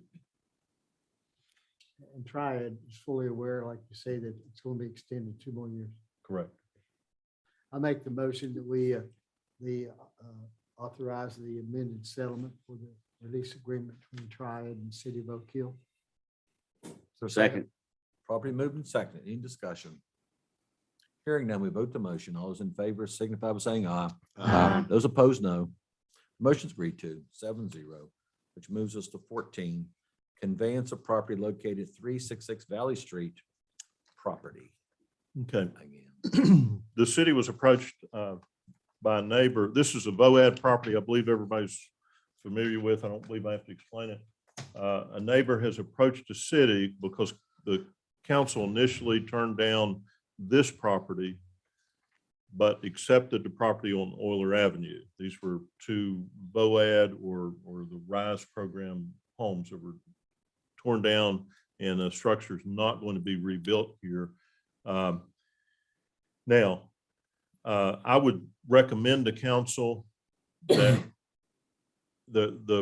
by the way, the neighbor wants to park their RV on this driveway, and they agreed to take care of it. I would recommend that it be contingent upon a couple of things. Number one, that the neighbor does follow through and maintains the property, who also says they will buy it in 3 years when the city of Oak Hill can legally sell it. That if we do that in some type of contract form, that they will be a willing buyer and they will maintain the property in those 3 years. We have to auction it, so we can't guarantee to sell to that person, but they've agreed to sign an agreement that they will maintain the property maintain during the that property. 3-year period. Right. The other stipulation that I would recommend to council is that before we accept this from VOAD or RISE program, that the house, the other structure on the lot on Euler Avenue be demolished. With those two stipulations, it's a recommendation. I move the previous, based on the recommendation of the city manager, that the gentleman sign an agreement that we not accept the property until VOAD has raised the structure at Euler Avenue. I second the motion. That we don't accept this property. Right, because until we've already, Euler Fill those two Avenue. stipulations. right. Right. Been properly moved and seconded. Any discussion? Hearing none, we vote to motion. All those in favor signify by saying aye. Aye. Those opposed, no. Motion agreed to 7-0, which now moves us to item number 15. Consideration of paying to have the City of Oak Hill logo painted on the water tower next to Highland Avenue, owned by the West Virginia American Water Company. Okay, I think it's pretty clear cut what's in front of council. The only other thing, Tyler Bragg today, I believe, actually drove around and looked at the vantage points of the water tower. This is taken on Highland Avenue. You'll recognize where these are taken. This is Main Street. This is at the intersection of Old Country Club Road and Main Street. This is the P Ridge Bridge. And this is next to Route 19 near the P Ridge Bridge. So he's suggesting. We just wanted to give you some vantage Oh, I points thought just he was to gonna look suggest at. a location. Location of the logo. Yeah. I don't know. I think if you look at these, facing south would be where you would see it most. I don't know. I haven't put a lot of Show thought those into it. again. There's one that shows it pretty well. Looks at the city. Now, this one's going to be obscured in the summertime, this view right here. Right. The one on East Main Street. That's the That one. right there is Right there. probably the best. Yeah, None of them are perfect, but that's probably the best. for $20,000. Well, I mean, we're giving Christmas Yeah. Hey, Mike Bone got a truck not parked on the sidewalk. Do I? He got a truck not parked on the sidewalk, so it can be done. That's a different truck. Oh, okay. I just noticed that. Hey, look at the truck going around. Mayor, Mr. Bragg also suggested I check to see if wraparound would be acceptable. It's not. The tower is up for painting.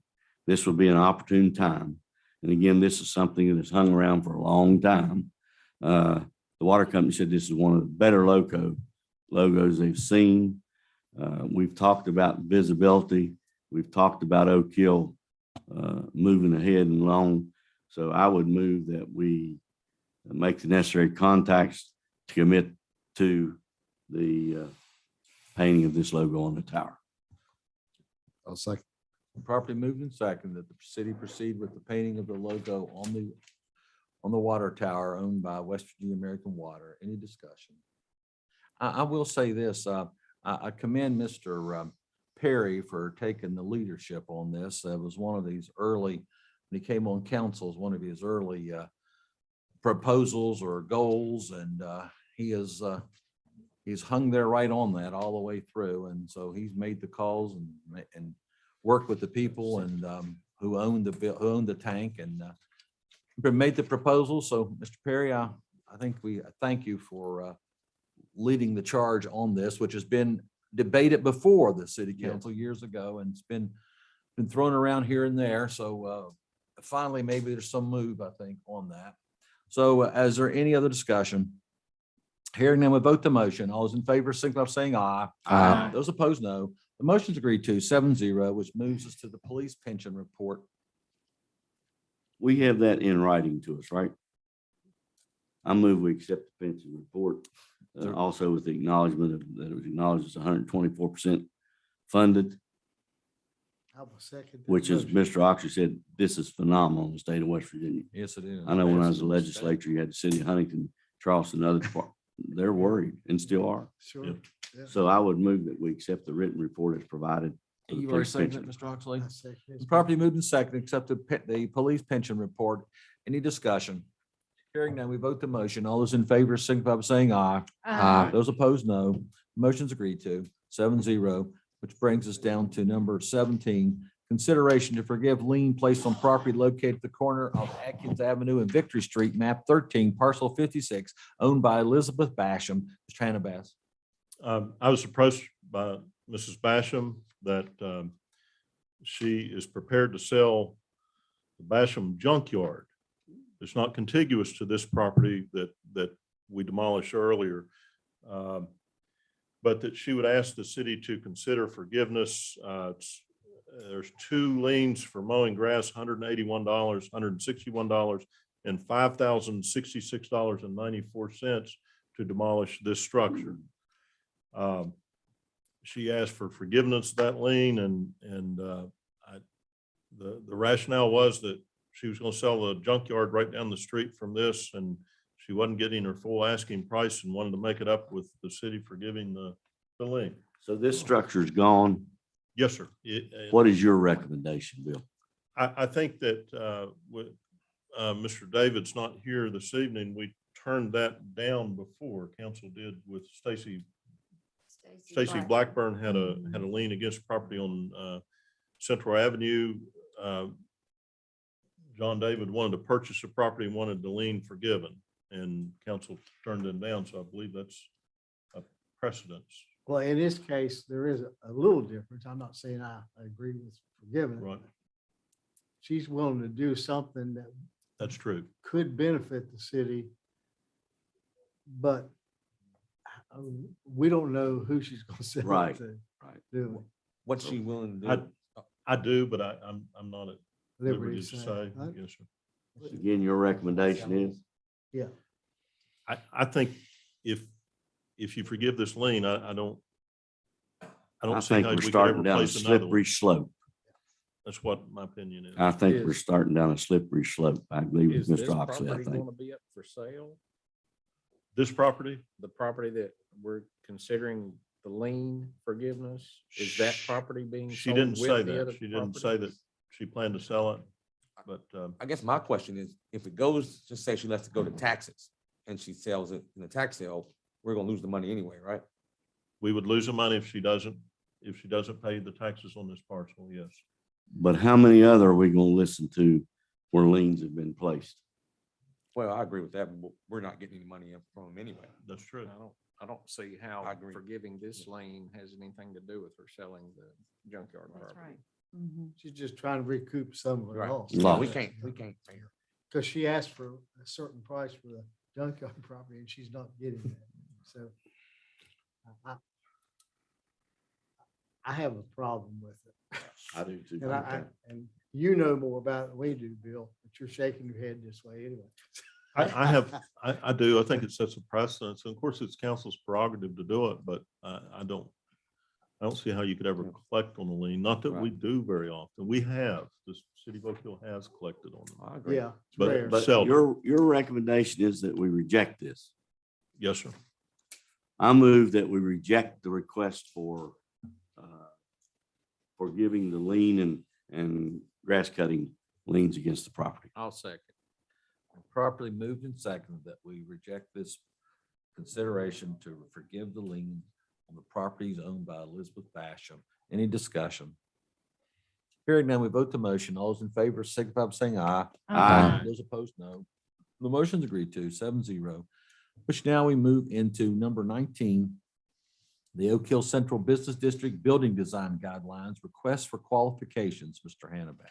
Yes, sir. This is a request for qualification for design guidelines for the B1 Central Business District in Oak Hill. And I think probably everyone read this in the packet. It's a request for qualifications to develop codes and ordinances that will maintain the vision of Oak Hill's B1 business district. And B1 is generally this area of town to East End, to the East End Bridge, the B1 section.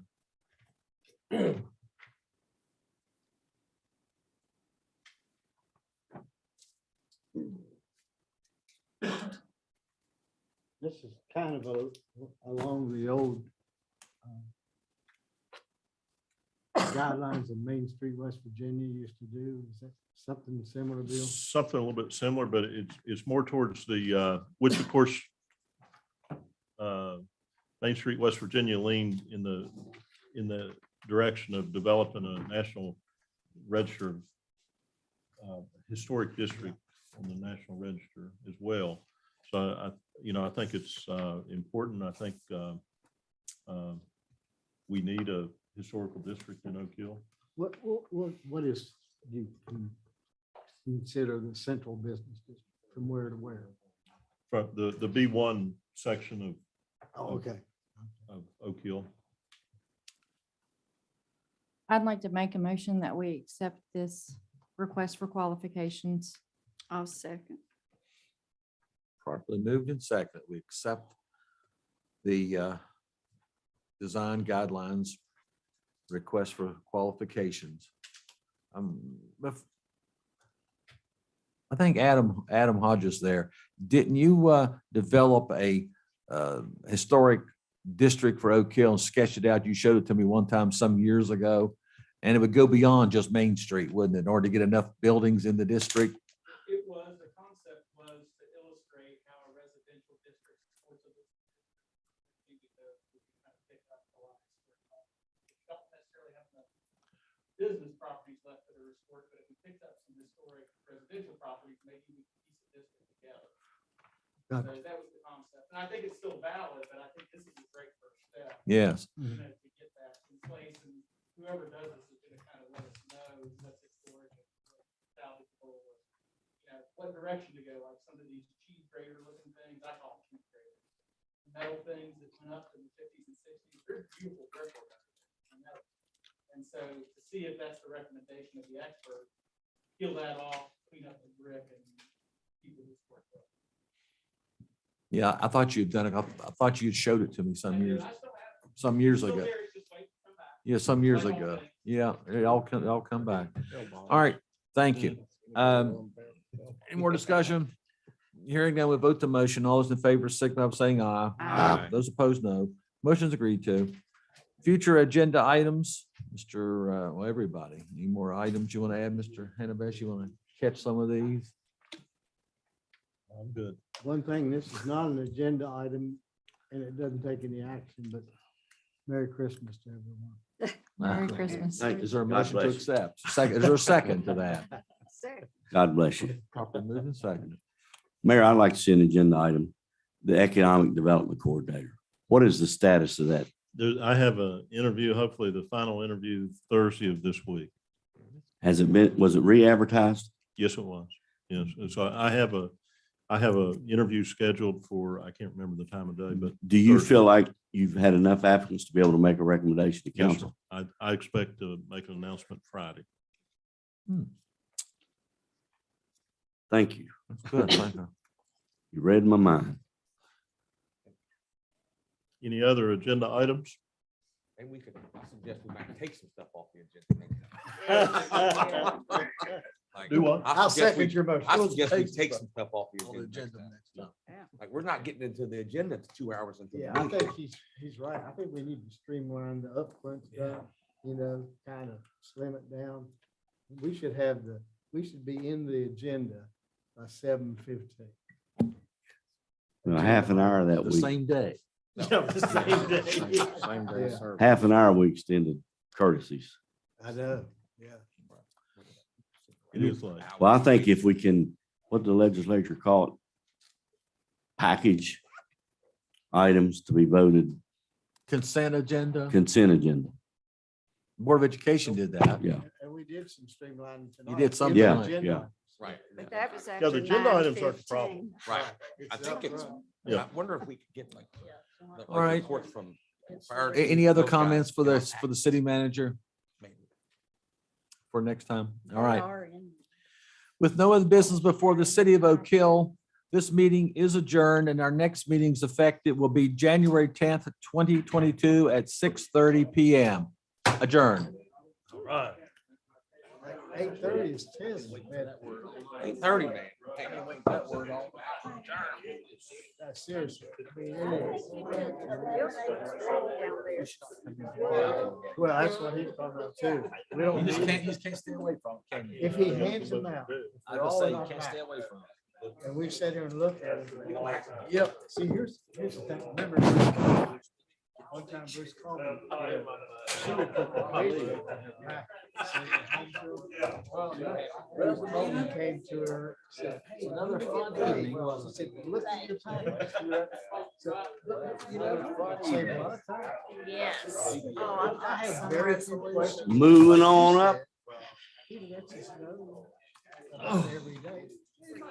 Moving on up. Okay. Yeah. What I gotta sign? Moving right along.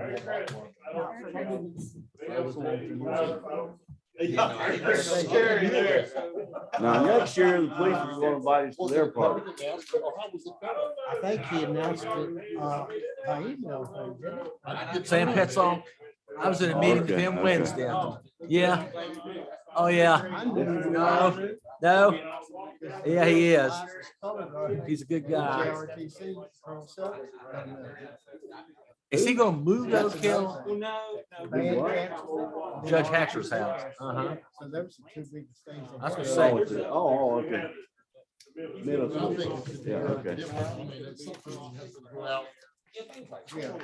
Moving on up, moving on out. I know. You could.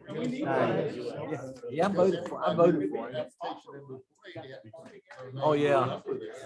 He'd have been such a